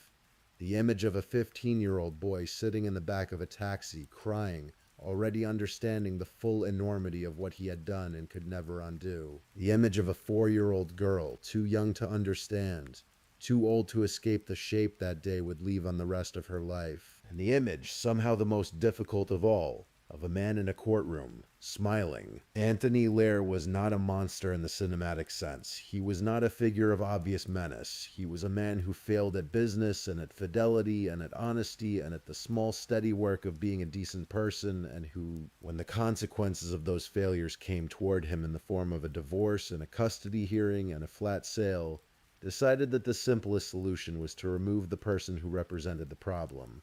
He recruited a child to do it. He trained him, threatened him, and sent him out with a knife. And then he smiled. The case of Anthony Ler remains one of the most discussed true crime cases in Singapore's history. one of the 25 cases selected by the Straits Times as having most profoundly shaken the nation since its independence in 1965. It has been reconstructed in television documentaries, dramatized in crime series, written about in legal journals, and revisited each time Singapore examines the question of what it means to hold a person accountable for a crime they planned but did not physically commit. The answer in this case was clear. Anthony Lear wrote the murder, as the judge put it, with all the precision of a man who understood what he was doing. The fact that someone else's hands held the knife did not diminish the authorship. And now the story is told. You can let it settle, slowly, somewhere at the back of your mind, with all the other stories you carry. The facts of the world, the complexity of people, the strangeness of lives that begin so ordinarily and end so differently from the way anyone imagined.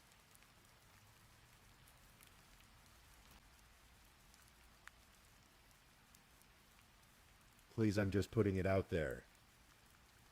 If you're still awake and listening, drop a comment. Let me know where you're tuning in from, the time in your part of the world, or just say something to let me know you're still with me. And of course, if you haven't already, like this video and subscribe so you don't miss the next true crime story for sleep. Now, let's move on to our fourth story.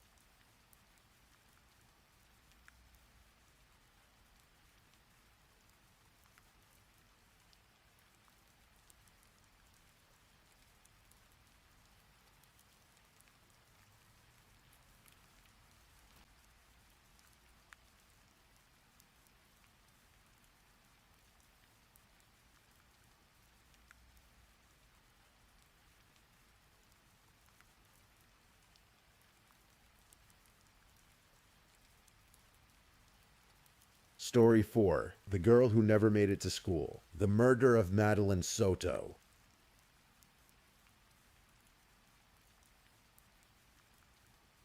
Tonight I am going to tell you a story, one that took place not so long ago, in the warm, sun-soaked state of Florida. A story about a little girl with a love for the color purple, a girl who carried her whole world inside a pink dinosaur blanket, and a girl whose disappearance on an otherwise ordinary Monday morning shook an entire community to its core. This is the story of Madeline Soto. Take a slow breath in and let it go. We are going to take this one quiet step at a time. Madeline Sophia Soto was born on the 22nd of February in the year 2011 in the state of Florida. She was known to almost everyone who loved her simply as Maddie. She was a 7th grader at Hunters Creek Middle School, a school nestled in the community of Kissimmee, Florida, not far from the glittering lights and towering castles of Walt Disney World. Kissimmee is a place that carries a certain kind of magic in the air, a place where tourists flood the roads and the warm Florida sun seems to drape itself over everything in a golden haze. It is a place where the extraordinary and the ordinary exist side by side, where the mundane moments of everyday life play out in the shadow of something larger, something louder. Maddie lived in that in-between space, in a condominium off Hoagland Boulevard, in a life that was quieter and more complicated than most people knew. Maddie had turned 13 years old just 4 days before everything changed. On the 22nd of February, 2024, she had celebrated her birthday, and then on the 25th, a Sunday, she celebrated again with family. By all accounts, it was a happy occasion, a rare, uncomplicated kind of joy in what had often been, for her, a complicated home life. Maddie was a child with energy, with a vivid inner world, and with the kind of quiet, searching eyes that belong to children who have seen more than they should. She had been diagnosed with ADHD and was known to be a bit forgetful, a bit scattered in the gentle, endearing way of many 13-year-olds. She loved the color purple. Her iPhone was purple. She owned a pink dinosaur blanket that she curled under at night. She had friends at school, friends she texted and confided in, and she had dreams, quiet, adolescent dreams that she whispered to those friends in the way that young girls do. In one of those whispered conversations discovered later by investigators scrolling through her phone, Maddie had told a friend that when she turned 18, she wanted to live in the woods. It was an offhand comment, perhaps a fantasy, perhaps a longing, perhaps just the kind of thing a young girl says when she wants to feel free. It would become, in the days after her disappearance, one of the small, heartbreaking details that investigators would cling to searching for meaning in every word she had ever typed. Maddie lived with her mother, Jennifer Soto, in a 4-bedroom condominium. The apartment was shared with at least 2 roommates, and from time to time with Jennifer's long-term on and off again boyfriend, a man named Stephen Michael Stearns. Despite the size of the apartment, Maddie did not have her own bedroom. She slept in the living room, behind a flimsy partition that separated her makeshift space from the rest of the communal area. Her pink blanket, her purple phone, a small corner of a busy, crowded world. Her friends at school would later say that Maddie often came to class with redness around her eyes, that she had arrived crying on more than one occasion, visibly upset about things at home. She was a child navigating waters that were far too deep for someone her age, in a household that carried its own invisible currents of tension and uncertainty. And at the center of all of it, moving quietly through the background of her life for years, was Stephen Stearns. Stephen Michael Stearns was born on the 25th of April in the year 1986, which made him 37 years old at the time of the events in this story. He had been in a relationship with Jennifer Soto for several years, the kind of on and off arrangement that never quite ended and never quite committed, that drifted back and forth depending on circumstance and need. By many accounts, Stearns was not a man who presented as obviously dangerous. He was not someone who announced himself. He was simply quietly there, lingering at the edges of family life, present enough to be familiar, distant enough to remain unknowable. He had no steady employment at the time. He slept a great deal, according to people who knew the household. Both he and Jennifer, friends and family would say, were prone to low periods, to days where the weight of the world seemed to press them both flat, and when one of them suffered, the other often sank alongside them. Stearns' own parents, when later interviewed by investigators, did not hide their concerns about their son's relationship with Jennifer. They disapproved of the pairing, citing what they described as drug use and Jennifer's ongoing struggles with depression and anxiety. They worried, they said, that the two of them dragged each other down. Stearns' father went further, suggesting that the dynamic between his son and Jennifer was unhealthy, that when one of them was struggling, they pulled the other deeper into darkness rather than lifting each other up. And yet, despite all of this, despite the tension and the instability, Stearns remained in that household. He had a room of his own on the upper floor of the condominium, while Jennifer slept downstairs, and Maddie, behind her partition in the living room, was somewhere in between. What investigators would later uncover about the years that Stearns spent in that household is almost impossible to describe without the weight of it pressing down on every word. Because the abuse that Maddie suffered at his hands did not begin in the weeks before her death. It did not begin the year before, or the year before that. According to the evidence eventually recovered from Stearns' phone and from his Google Drive account, the sexual abuse of Madeline Soto had begun when she was just 8 years old. 8 years old. For approximately 5 years, this child had been victimized in the place she was supposed to call home, by a man who was supposed to be a trusted adult in her life, by her mother's partner, the person who was sometimes described, by Jennifer herself, as someone who treated Maddie like a daughter. The full weight of that betrayal is something that does not arrive all at once. It settles slowly, like the kind of cold that creeps in not through a gust of wind, but through the slow, persistent chill of a long winter night.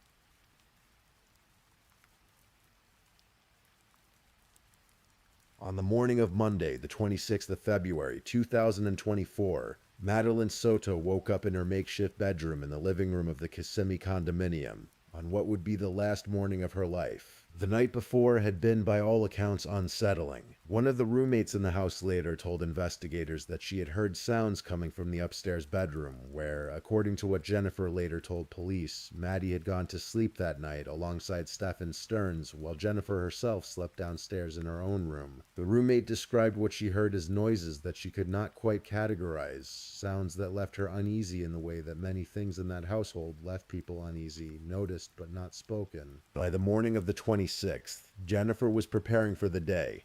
She told investigators she last saw Maddie around 8 in the morning getting ready for school. Maddie was dressed and seemed ready to go. Stephen would drop her off. It was, Jennifer said, an arrangement that occurred from time to time, though at least one roommate later noted to investigators that she had never, in all her time living in that house, seen Stephen take Maddie to school. At some point that morning, Maddie left the apartment with Stephen Stearns. She left behind her phone. Jennifer and Stefan would later tell investigators that this was because Maddie had simply forgotten it, which was not unusual given her ADHD. But when investigators examined that purple iPhone later, they would find something else, something quieter and sadder than a forgotten school day. Text messages between Maddie and her friends, messages in which she had talked at various points about her life, about her feelings, about the way things were at home. Surveillance cameras at the apartment complex, the kind of quiet, ever-watching eyes that exist in parking lots and hallways and on the corners of buildings, captured Stephen Stearns driving his silver 2010 Lincoln MKZ out of the complex that morning at 7:50 in the morning. The footage showed him leaving and then returning, not once but several times, between 7:50 and 8:31 in the morning. And in the footage from at least one of those passes, something deeply disturbing was visible in the passenger seat of his car. A figure in a green sweatshirt, head slumped over to one side, completely still. Not sleeping, not napping, not leaning against the window the way a drowsy teenager might on the way to school. Still, and at 7:30 that same morning, before many of those passes were even complete, surveillance footage captured Stephen Stearns at a dumpster in the Venetian Bay apartment complex, wearing a red shirt and tan pants, carrying 2 large white trash bags, and throwing them inside. Inside those bags, as investigators would later discover, were Maddie's backpack and her school-issued laptop. He never drove her to school. At the point that he was throwing her belongings into a dumpster at 7:30 in the morning, Madeline Soto was almost certainly already gone. The school day passed. Hunters Creek Middle School recorded Madeline Soto as absent for every single period of the day. Not one teacher checked her name off in the morning. Not one bell rang that she was present for. She was simply, quietly not there. At around 4 o'clock in the afternoon, Jennifer Soto arrived at the school to pick her daughter up. She waited, she looked around, she did not see Maddie. She drove to her own mother's place of work, thinking perhaps Maddie had gone there instead. Maddie was not there either. She called friends, she circled the neighborhood. And at 8 o'clock that evening, Jennifer Soto filed a missing persons report with the Orange County Sheriff's Office. Deputies arrived and began a canvass of the area. They brought a bloodhound through the neighborhood surrounding the school, following any trace of a scent. They came up empty. Madeline Soto was gone. The following morning, the story reached the news. Jennifer spoke to reporters. She appeared on a Zoom call with a local television station, visibly distraught, pleading for information about her daughter. And there, in the background of that interview, barely noticeable but present in the way that he so often was, barely visible through the frame of the camera, was Stephen Stearns. Investigators were already watching him closely. When detectives sat down to interview Stearns on the 27th, he told them a story. He said he had driven Maddie toward the school that morning, and that she had asked him to drop her off a block away, near a church on Town Loop Boulevard, because she was embarrassed to be seen arriving in his old Lincoln. He said she had gotten out of the car, walked toward the school, and that was the last he saw of her. He said she seemed fine. He said he thought nothing of it. Investigators listened carefully. They asked questions. They circled back. And they noticed something that experienced detectives always notice in situations like this: the way a story shifts when it is being constructed rather than remembered. On one pass, Stearns said Maddie had been awake and alert in the car. On another, a newly released interview showed him describing her as asleep in the passenger seat, leaning back, he said, just kinda conked out napping, with the seat reclined. These were not small inconsistencies. A child who was alert and walking into school, and a child who was asleep and reclined in the passenger seat are 2 very different images. They cannot both be true. And then investigators checked the surveillance footage, the license plate readers, the traffic cameras that dotted the roads of Kissimmee and the surrounding area like silent witnesses to every movement, every turn, every unexplained detour. Stephen Stearns never drove toward Hunters Creek Middle School that morning. He never dropped Madeline off near any church. His car had moved in entirely different directions, passing through routes that led away from the school rather than toward it. By the time Jennifer was waiting at dismissal, Maddie had not been at that school for a single moment of the day.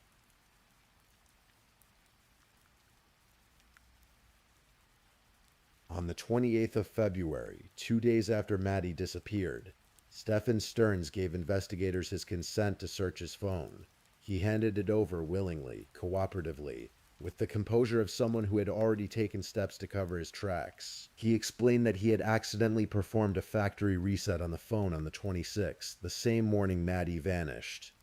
He said he had been trying to update it. It had been an accident. It happens. What investigators discovered, however, was that the phone had been factory reset not once but twice within the same 12-hour window.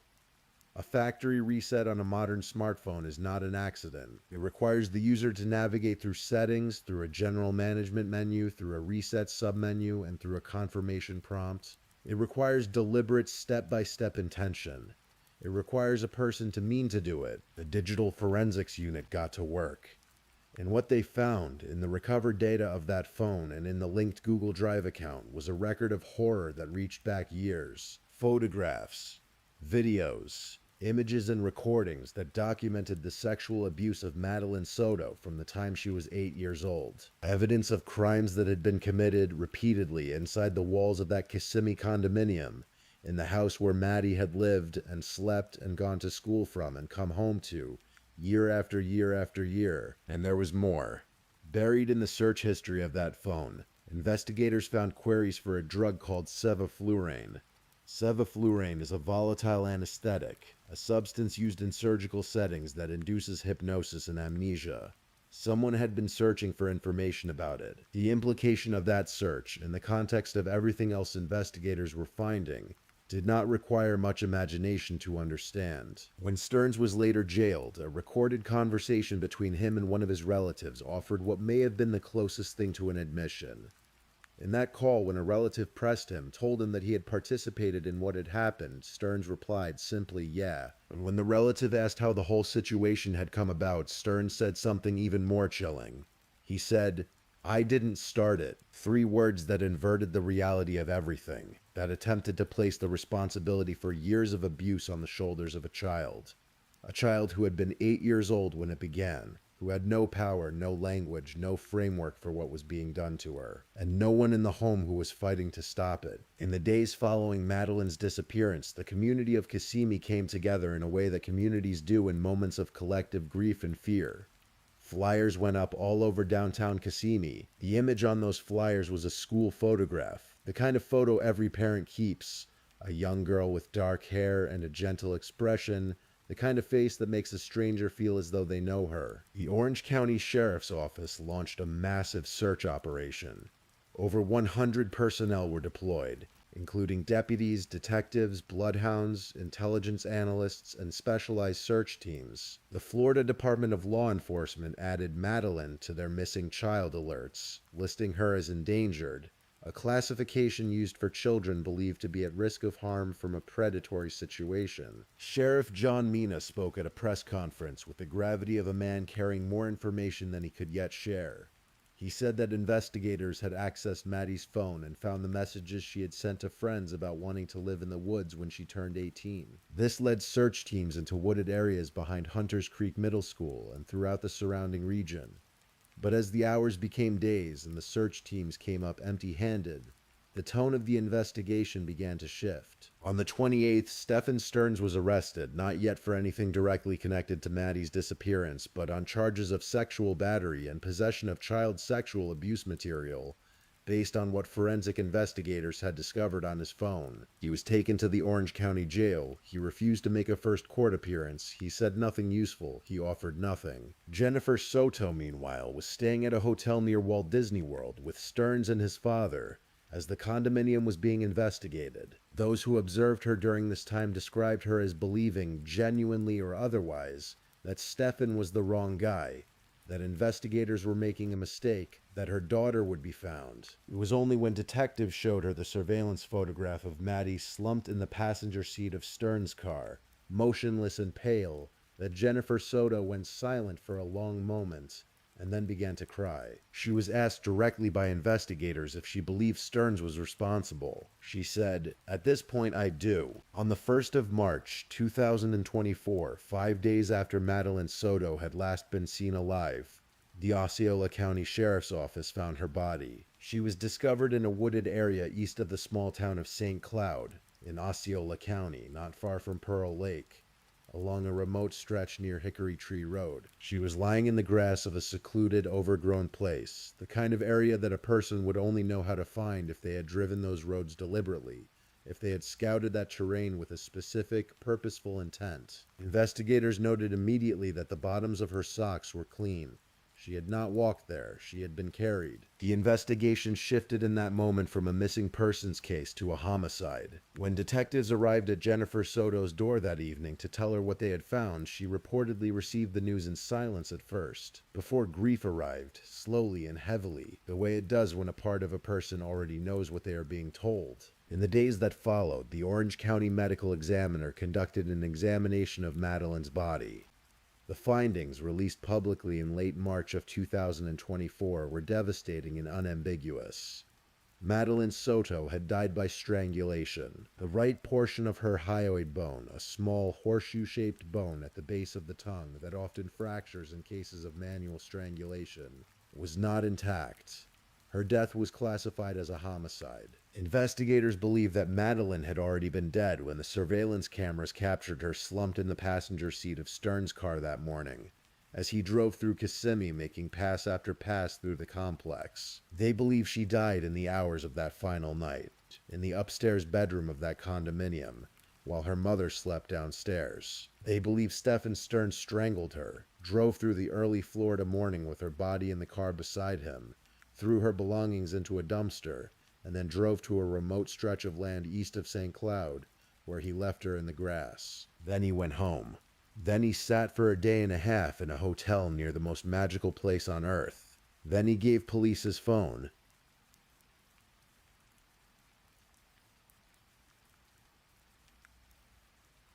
In the aftermath of the discovery of Maddie's body, the full scale of what Stephen Stearns had done began to emerge in layers, each one darker than the last. On the morning of Maddie's disappearance, while she was reportedly missing and her mother was telling the world she had last been seen getting ready for school, surveillance footage placed Stearns at a specific location, the Venetian Bay apartment complex dumpster, at 7:30 in the morning, carrying 2 large white trash bags. Inside one of those bags was Maddie's backpack. Inside another was her school-issued laptop. He had stripped her of the evidence of her daily life and thrown it away before he had even finished the rest of what he needed to do. Traffic cameras and license plate readers, those quiet and impartial witnesses of every road in Central Florida, traced his movements across the day. His silver Lincoln MKZ appeared on John Young Parkway, moving south.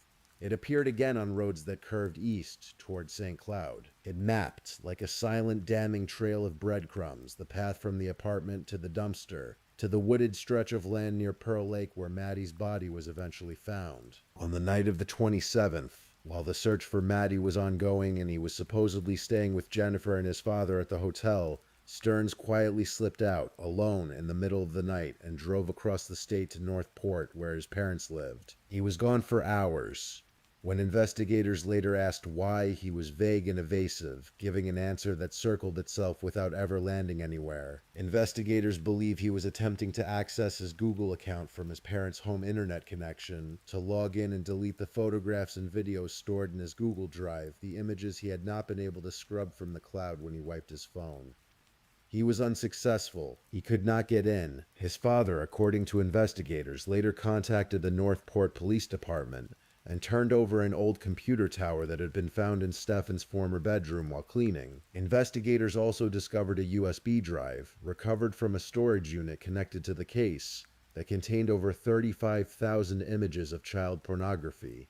35,000. In that same storage unit were a hard drive and other materials, though the hard drive itself appeared not to have been used since 2020 and yielded no additional evidence. The totality of what was found amounted, eventually, to 60 criminal charges against Stephen Stearns, 40 counts of unlawful possession of materials depicting the sexual performance of a child, 8 counts of capital sexual battery on a child under the age of 12, 5 counts of sexual battery against someone between the ages of 12 and 18, 7 counts of lewd or lascivious molestation, and first-degree premeditated murder. In April of 2024, a grand jury indicted Stearns on the murder charge.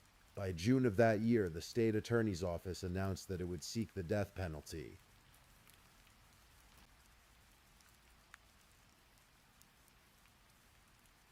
For over a year, the case moved through the courts with the slow, deliberate weight of the legal process.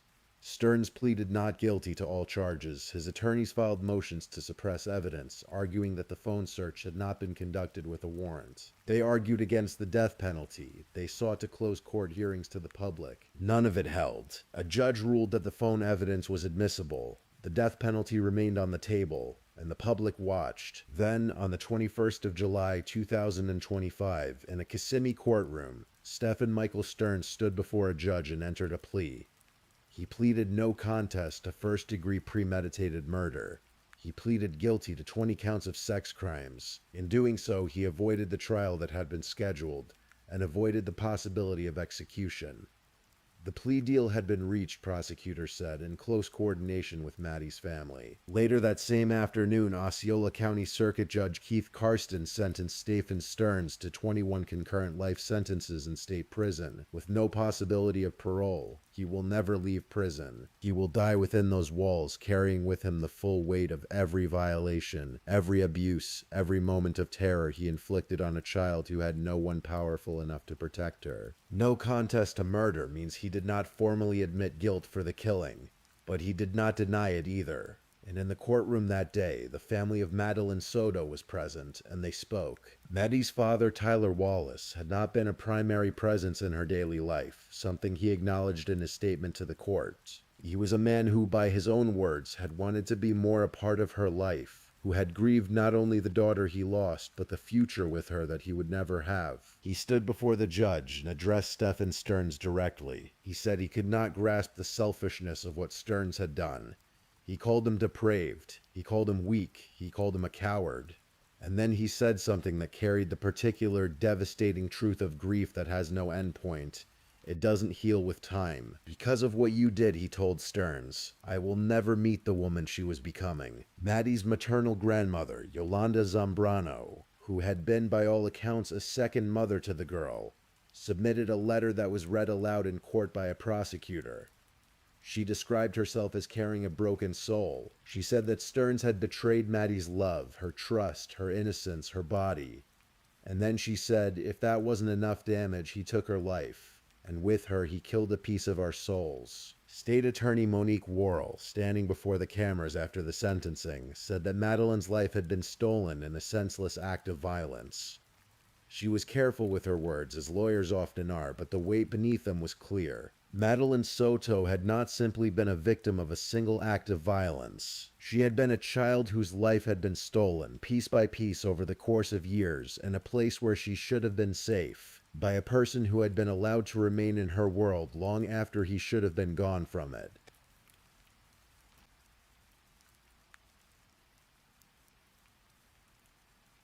There is one detail from this case that I have returned to many times. In the quiet hours when the facts of a story settle and the human weight of it begins to be felt rather than just understood. When Stephen Stearns drove to that dumpster on the morning of February 26th, 2024, before the rest of the world had woken up to the fact that Maddie was missing, he threw away her backpack, he threw away her school laptop, he threw away the ordinary objects of a 13-year-old girl's school day.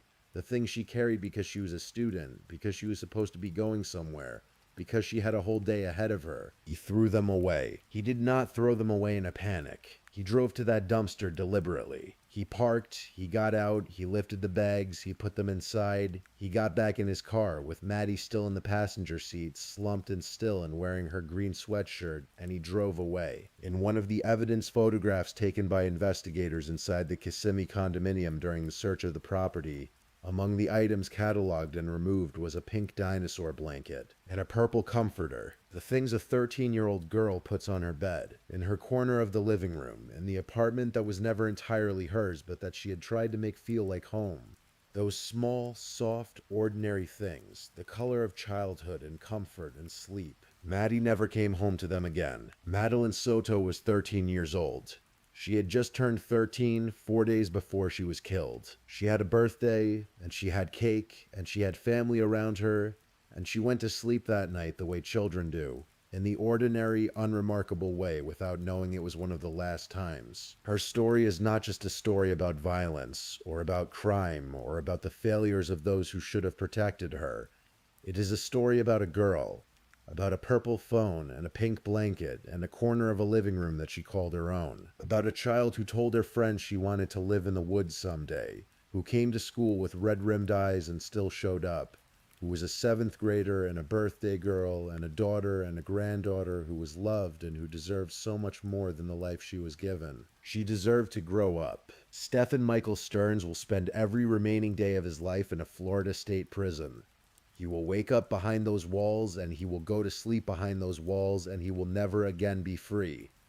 That is the only justice the law could offer for what he took. Maddie's family carries her forward. Her grandmother with her broken soul that still breathes and still remembers. Her father who will never meet the woman she was becoming. The friends who knew her, the classmates who made the memorial outside her school when they learned what had happened, who left flowers and rosaries and stuffed animals at the edge of the road where she was found, who cried for a girl they may not have known but recognized as one of their own. She was one of us, she was a child, and she mattered. Settle in now wherever you are. Let your breath slow, and let your body rest. Tonight we remembered Madeline Soto. We said her name, and in saying it, we carry her a little further into the world.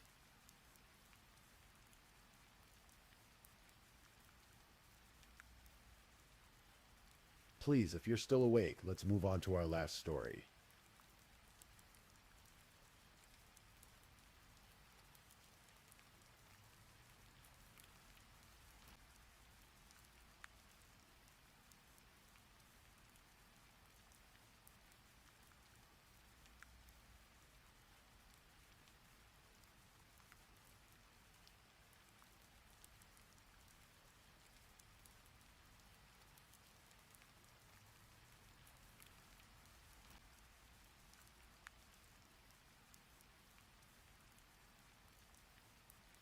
Story 5. The Case of Esther Estepa.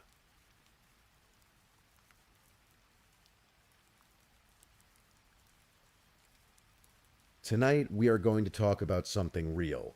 Something that happened not so long ago, in a sun-drenched corner of southern Europe, where the cobblestones are warm to the touch, and the sea breeze carries the smell of salt and orange blossom. A place where strangers meet at hostels, share meals, swap stories, and walk roads together that twist through ancient landscapes. It is a story about a woman who loved life with everything she had. A woman who wandered, who explored, who carried her home on her back like a gentle pilgrim, moving from city to city, sleeping beneath unfamiliar ceilings, finding beauty in small, quiet things. Her name was Esther Estepa, and in the summer of 2023 she disappeared. Tonight we trace her steps, slowly and carefully. We honor who she was. We follow her family, who refused to stop searching even when everyone else did. And we look at the man who walked beside her in those final days, a man with a smile for the camera and something very dark hidden behind it.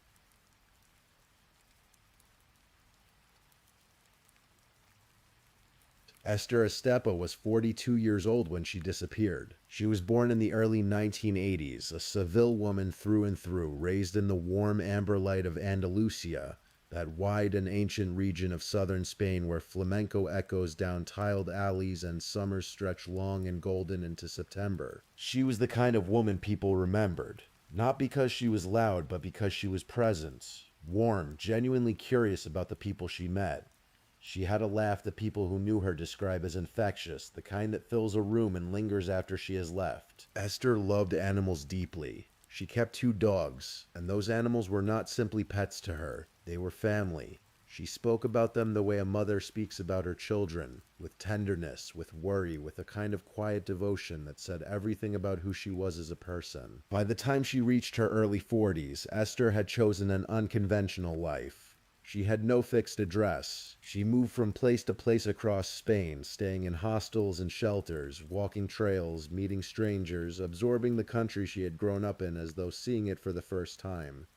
It was a nomadic existence, yes, but it was hers. She had chosen it freely, and she moved through it with intention. Those who loved her understood that this was simply Esther. She would call, she would write, she would check in. She was not running away from her family. She was simply someone who needed open skies and changing horizons to feel fully alive. Her mother, Josefa, known warmly to everyone as Peppa, spoke with her daughter constantly, not weekly, not occasionally, constantly.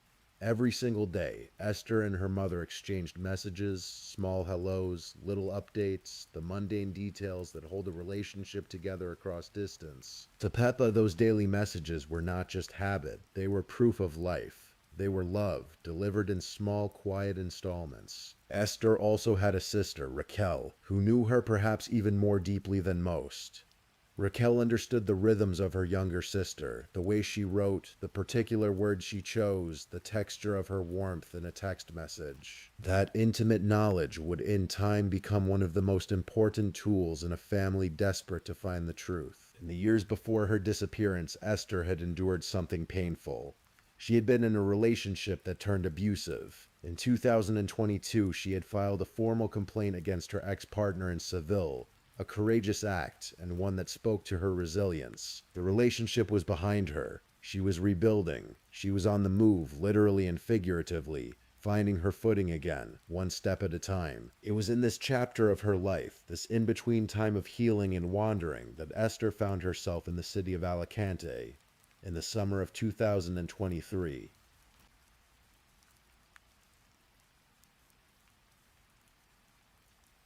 Alicante sits on Spain's eastern coast, where the Mediterranean curves inward and the light hits the water in long, shimmering lines. It is a port city, a city of arrivals and departures, of tourists and wanderers and people passing through on their way to somewhere else. It has the feel of a place that does not ask too many questions. Esther was staying at a hostel there in the summer of 2023 when she encountered a man who introduced himself as Jose Jurado Montilla. He called himself Dinamita, which is the Spanish word for dynamite. He was 63 years old at the time, lean and weathered from years of walking the roads of Spain. He wore a baseball cap, bespectacled, often dressed in the casual way of a man who has shed the pretense of ordinary life. He looked by all accounts like an unremarkable older traveler, harmless, even friendly. He was in fact neither of those things. On social media, Jose Jurado Montilla had built a presence. His TikTok account under the username Dinamita Montilla documented his travels across Spain. He walked trails, he filmed sunsets, he spoke directly to the camera in a way that felt intimate and confessional. He had gathered thousands of followers who found him charming, perhaps a little eccentric, but fundamentally sincere. A solitary figure on the road, seeking connection, telling stories. What those followers did not know, what Esther did not know when she first smiled at him in the hostel lobby, was that Dinamita Montilla had a different name once.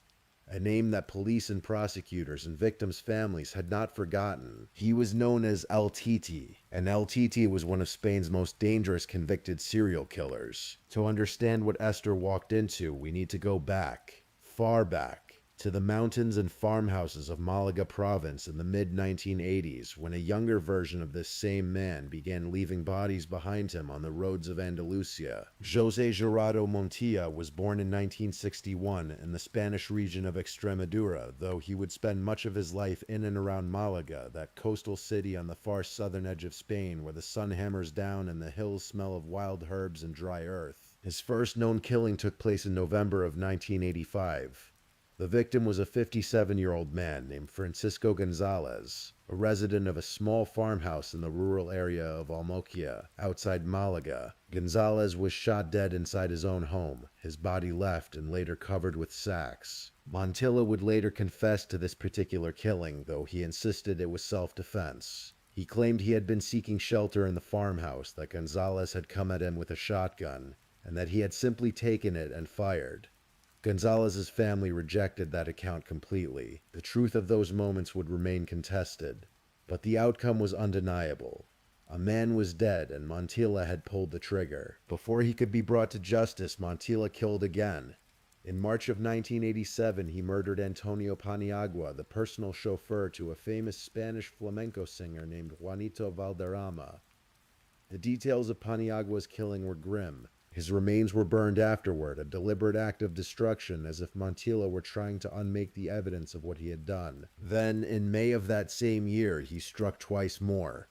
Two tourists, a man from Germany and a man from the United Kingdom, were walking in the region of Malaga near the Caminito del Rey Trail, one of Spain's most scenic and rugged natural corridors. They were found stabbed and shot. Their names were not widely published. They were travelers, like Esther would one day be, far from home, walking roads that seemed safe. Montilla was arrested in the late 1980s and eventually convicted of all four murders. The court handed down a sentence of 123 years in prison, an enormous number, a number that seemed to promise he would never walk free again. But Spain's justice system had a mechanism called the Perot Doctrine, a set of sentencing guidelines that, when applied, allowed prisoners to serve considerably less time than their formal sentences.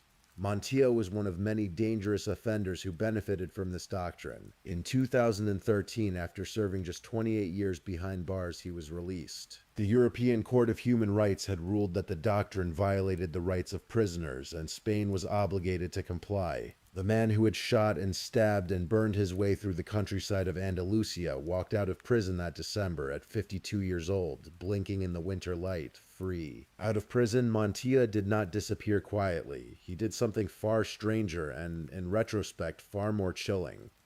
He built a public persona. He created his TikTok account and began documenting his life as a nomad.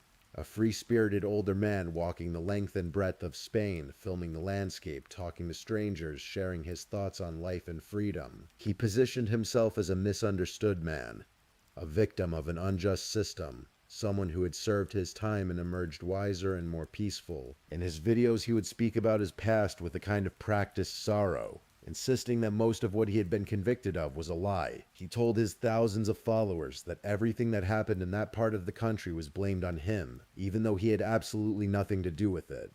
He said it with conviction. He said it with a wounded look in his eyes that the camera caught and amplified. People believed him, or at least enough people believed him to keep watching, keep commenting, keep sharing his videos.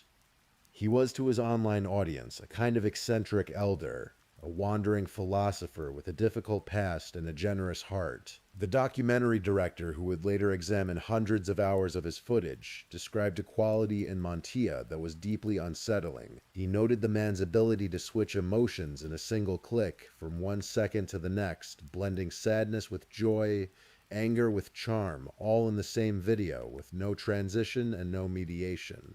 It felt, the director said, like watching psychopathy perform itself in real time. But in 2022, before he ever met Esther, Montilla allegedly killed again. A 21-year-old college student, referred to publicly only as David, was found shot dead on his family's farm in Malaga. David had been farming that land, living his young life, when he encountered a man he later described to his father as an older man who looked very shady. He told his father this man had asked him about going out to hunt foxes together. The story had the ring of something innocuous. It did not remain innocuous for long. David was killed. His case went cold. The connection to Montilla would not be established for nearly 2 years. Not until advances in DNA technology allowed investigators to extract a genetic match from material found on David's backpack. But by then, another woman had already crossed Montilla's path.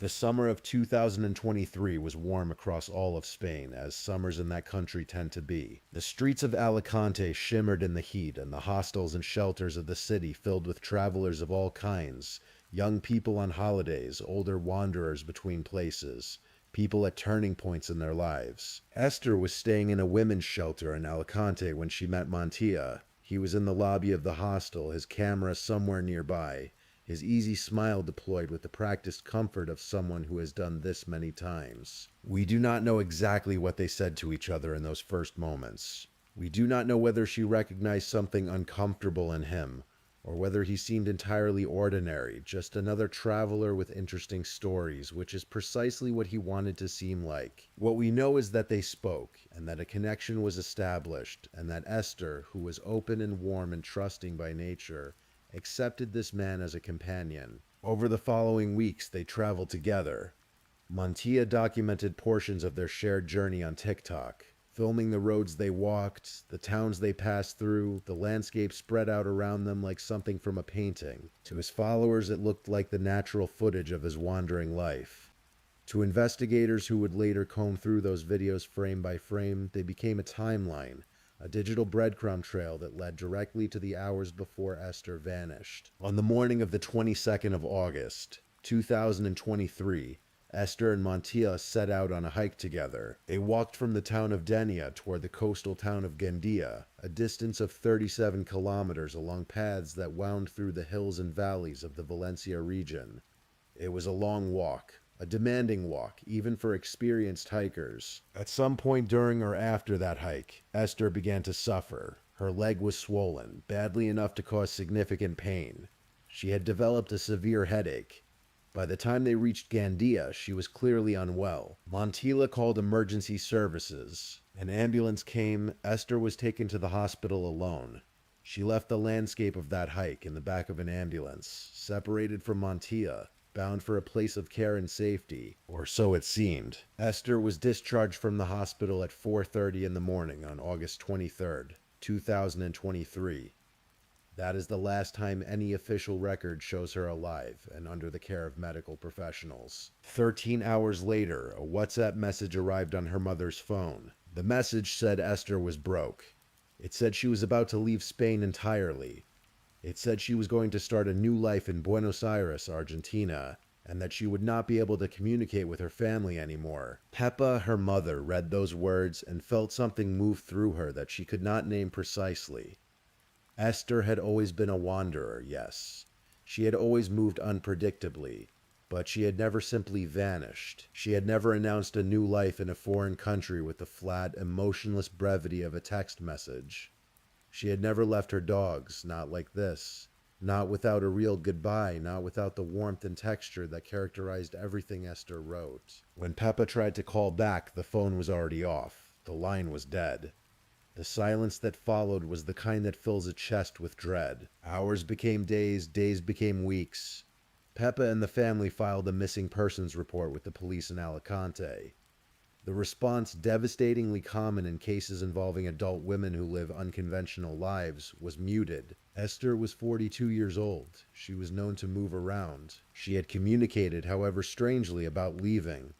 The police did not treat her disappearance with the urgency her family knew it deserved. But Raquel, Esther's older sister, knew. She looked at those messages and she shook her head. The words were wrong, the tone was wrong, the rhythm was wrong. Esther did not write the way those messages read. The warmth was absent. The particular cadences of her voice, the little phrases she used, the warmth she always embedded in even the shortest messages, none of it was there. Raquel told anyone who would listen, those messages did not come from Esther. She was right. On the 8th of September, 2023, Peppa's phone rang. It was a man she did not know. He introduced himself carefully, explaining that he had seen the missing persons report. He told her that he had been staying at the same hostel in Alicante where Esther had been. He told her he had already spoken to the police, and he wanted her to know directly, wanted her to hear from him personally, that the last time he had seen Esther was when he accompanied her to a health center in Gandia because her legs were hurting a great deal. The man's name was Jose Jurado Montilla. He was calling Esther's mother. He was inserting himself into the family's grief. He was asking questions about the police investigation, about what they had found, about what they knew. At the time, Peppa was desperate for any lead, any connection, any thread that might lead her back to her daughter. She accepted his call and subsequent calls with the gratitude of a woman drowning. He appeared helpful. He appeared concerned. He spoke of Esther with what seemed like genuine affection. He even went back out onto the roads they had walked together and filmed himself doing so, posting the video on TikTok. Addressing it to Esther directly, saying he missed her and asking her for some sign of life. It was a performance, and it was deeply calculated, but slowly something shifted. The family began to notice that Montilla's curiosity about the investigation seemed less like the concern of a friend and more like the monitoring of a suspect. He asked too many questions. He called too often. He was too eager to know exactly what the police were doing and thinking. So Peppa did what any mother might do when instinct takes over from grief. She typed his name into a search engine. The real shock came when the results loaded.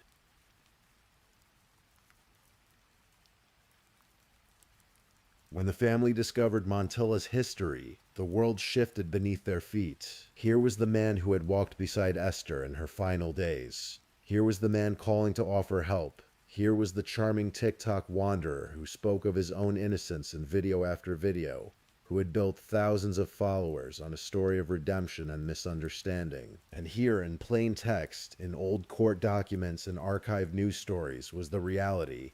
A conviction for 4 murders, a sentence of 123 years, 4 dead people in the hills and farmhouses of Malaga in the 1980s. The family contacted the police immediately. They urged investigators to focus on Montilla. They shared what they knew, but the investigation moved with what felt to them like terrible slowness. The case of a wandering woman with an unconventional lifestyle and a message that suggested she had simply moved on did not command the resources and the urgency that Peppa and Raquel felt in their bones every single day. The family began investigating themselves. They went through Montilla's TikTok videos with meticulous attention, the way investigators sift through evidence, one frame at a time. They cross-referenced dates and locations. They tracked his movements through geotags and background details in his footage. They consulted with lawyers. They pushed, they demanded, they refused to accept that Esther had simply walked off into a new life in South America and left everything and everyone she loved behind. Meanwhile, officially, the search for Esther was suspended by authorities in June of 2024, nearly a full year after her disappearance. By then, the investigation had begun to converge on Montilla from a different direction entirely. In the spring of 2024, Spanish investigators received the results of advanced DNA analysis conducted on evidence from the murder scene of the young man named David. David had been 21 years old when he was shot on his family's farm in Malaga in August of 2022, the summer before Esther vanished. He had told his father about an encounter with a strange older man.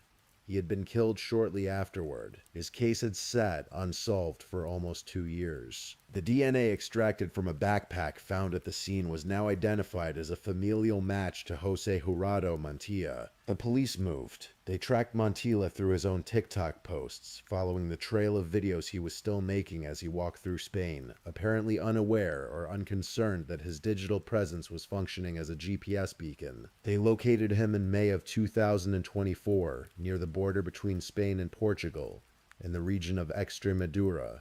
He was found in a bar. He was arrested. When investigators examined the contents of his phone, they found something that erased any remaining ambiguity about what he had done to Esther Estepa. There were photographs, there were videos. They showed a woman, a body, on a sleeping bag. The photographs showed what investigators believe was Esther after she was already dead. They established beyond the timeline Montilla had constructed for her family and for the public that he had been with her long after he claimed they had parted ways. 3 weeks after his arrest, in June of 2024, investigators searching a remote area on the outskirts of Gandia found skeletal remains in dense brush near a highway median. They were identified as Esther Estepa. She had been there, in that thicket, through autumn and winter and spring and into the following summer. While her mother called and waited and searched and pushed and refused to give up, Esther had been lying just outside the edge of a road in the landscape of the last walk she ever took. The autopsy conducted on Esther's remains was devastating in its findings. Investigators determined that she had been sexually assaulted. She had also been struck on the head with a blunt object. According to information shared with her family and later reported widely, prosecutors believed that the weapon used was a crucifix, a religious object Montilla had been known to carry with him on his travels, and which was conspicuously absent from his possessions when he was arrested. The nature of these findings, combined with the photographs recovered from his phone and the DNA evidence tying him to David's murder, painted a picture of a man who had continued, decades after his first conviction, to hurt and kill the people he encountered on the roads of Spain. He had simply changed his method. He had changed his name, he had changed his image, he had wrapped himself in the aesthetics of a misunderstood wanderer, and placed a camera between himself and the world, and the camera had made him look human. But the camera, in the end, also undid him.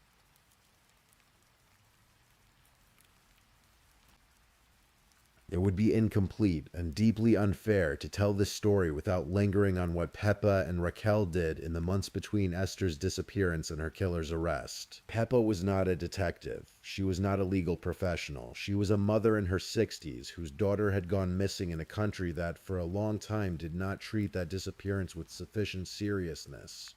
She had no formal training in investigation. She had grief and love and an absolute refusal to accept that Esther had simply chosen to vanish. Together with Raquel, she watched Montila's TikTok content with obsessive care.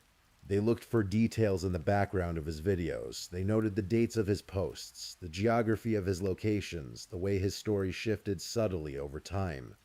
They documented everything. They took their findings to lawyers and to journalists and to anyone who would listen. They also endured something particularly cruel, which was the knowledge that Montilla had been writing to them as Esther, that those messages about Buenos Aires and a new life had come from his hands and not hers. He had tried to build a false trail, a digital fiction in which Esther had simply chosen to disappear, to ensure that no one looked too hard at the last person who had walked beside her. But Raquel had known. The messages did not sound like her sister. She had said so from the beginning, and eventually the evidence would prove her right in the most absolute and heartbreaking way. The family's investigation was, according to those close to the case, a significant contributing factor in keeping pressure on authorities and ultimately in ensuring that Montilla did not simply slip back into his traveling life, posting videos and walking roads and meeting strangers as if nothing had happened. As of the time this story is being told to you tonight, Jose Jurado Montilla remains in prison in Spain awaiting trial. He has been formally charged with 2 homicides, the killing of Esther Estepa and the killing of David, the young college student shot on his family's farm in Malaga in 2022. He faces a potential sentence of 30 years for each murder under Spain's current laws, the maximum sentence allowed under the Spanish legal system for a single murder conviction. He has denied any involvement in both deaths. He did not participate in the Netflix documentary, the 2-part series called The TikTok Killer, which premiered in March of 2026 and told the story of Esther's disappearance through the eyes of her family and through the archive of Montilla's own social media content. Some of his former online followers, even after his arrest and the emergence of the evidence against him, have continued to express belief in his innocence. It is a reminder of how thoroughly a carefully constructed persona can take hold of an audience, and how difficult it is for some people to reconcile the image they have been given with the truth that lies beneath it. The trial does not yet have a confirmed date. Esther's case technically was never formally closed even during the long months when authorities were not actively searching. Her family continues to mark the anniversary of her death, August 23rd, as the day they lost her. Before we close tonight, let us stay with Esther for a moment. Not with what was done to her, but with who she was. She was 42 years old, which is not old at all, not really, not when you think about all the mourning she had not yet woken up to, all the roads she had not yet walked. She was a daughter who called her mother every single day. She was a sister whose writing style was so distinctively her own that someone who loved her could tell immediately when words were not hers. She was someone who had endured real pain, a painful relationship, the kind that leaves marks that take time to heal, and who had chosen to meet that pain by moving toward life rather than away from it. She packed what she needed, and she walked out into her country, into the landscape of southern Spain, and she tried to find herself again. She had 2 dogs she adored. She had a laugh that lingered. She had a warmth that strangers felt and remembered. She had a family who never stopped looking for her, even when institutions did. The cruelty of this case is not only in how Esther died, though that cruelty is real and heavy. It is also in the question of how it could have been prevented. Montilla had been convicted of 4 murders. He had served his time and been released into a world that did not advertise his history, did not flag it, did not in any meaningful way prevent him from continuing to move through life as freely as the woman he would one day walk beside and then destroy. He found her the way predators find the vulnerable, in a shelter, in a city where she had few connections, in a chapter of her life when she was still reassembling the pieces of herself after something that had already tried to diminish her. She deserved better from the systems that should have kept her safer. She deserved to finish her healing, to walk those roads to their ends, to return to her dogs and her family, and to whatever version of herself was waiting on the other side of the difficult year she had been living. Tonight we told the story of Esther Estepa, a woman who loved deeply, a woman who wandered freely, a woman whose family refused to let the world forget her, even when it tried. Her killer had 4 victims on his record before he ever met her. He spent 28 years in prison and came out not changed, but simply waiting for the next opportunity. He wrapped himself in the image of a gentle nomad and put a camera in front of it, and enough people believed the image that it sustained him for years. In the end, it was that same camera, those same videos, those same posts that exposed him. The digital trail he left in the name of storytelling became the evidence that put him in handcuffs near the Spanish-Portuguese border in a bar in May of 2024. Esther's family continues to wait for the trial. They continue to mark her anniversary. They continue to say her name, and so do we tonight. Esther Estepa, 42 years old, from Seville, Spain. Loved, searched for, remembered. Rest well tonight wherever you are. Let the story settle and then release it, the way you release a breath, gently, completely. I'm wishing you a restful sleep tonight, and if you're still awake, don't forget to like this video and subscribe, and until next time, stay safe and take care. Good night.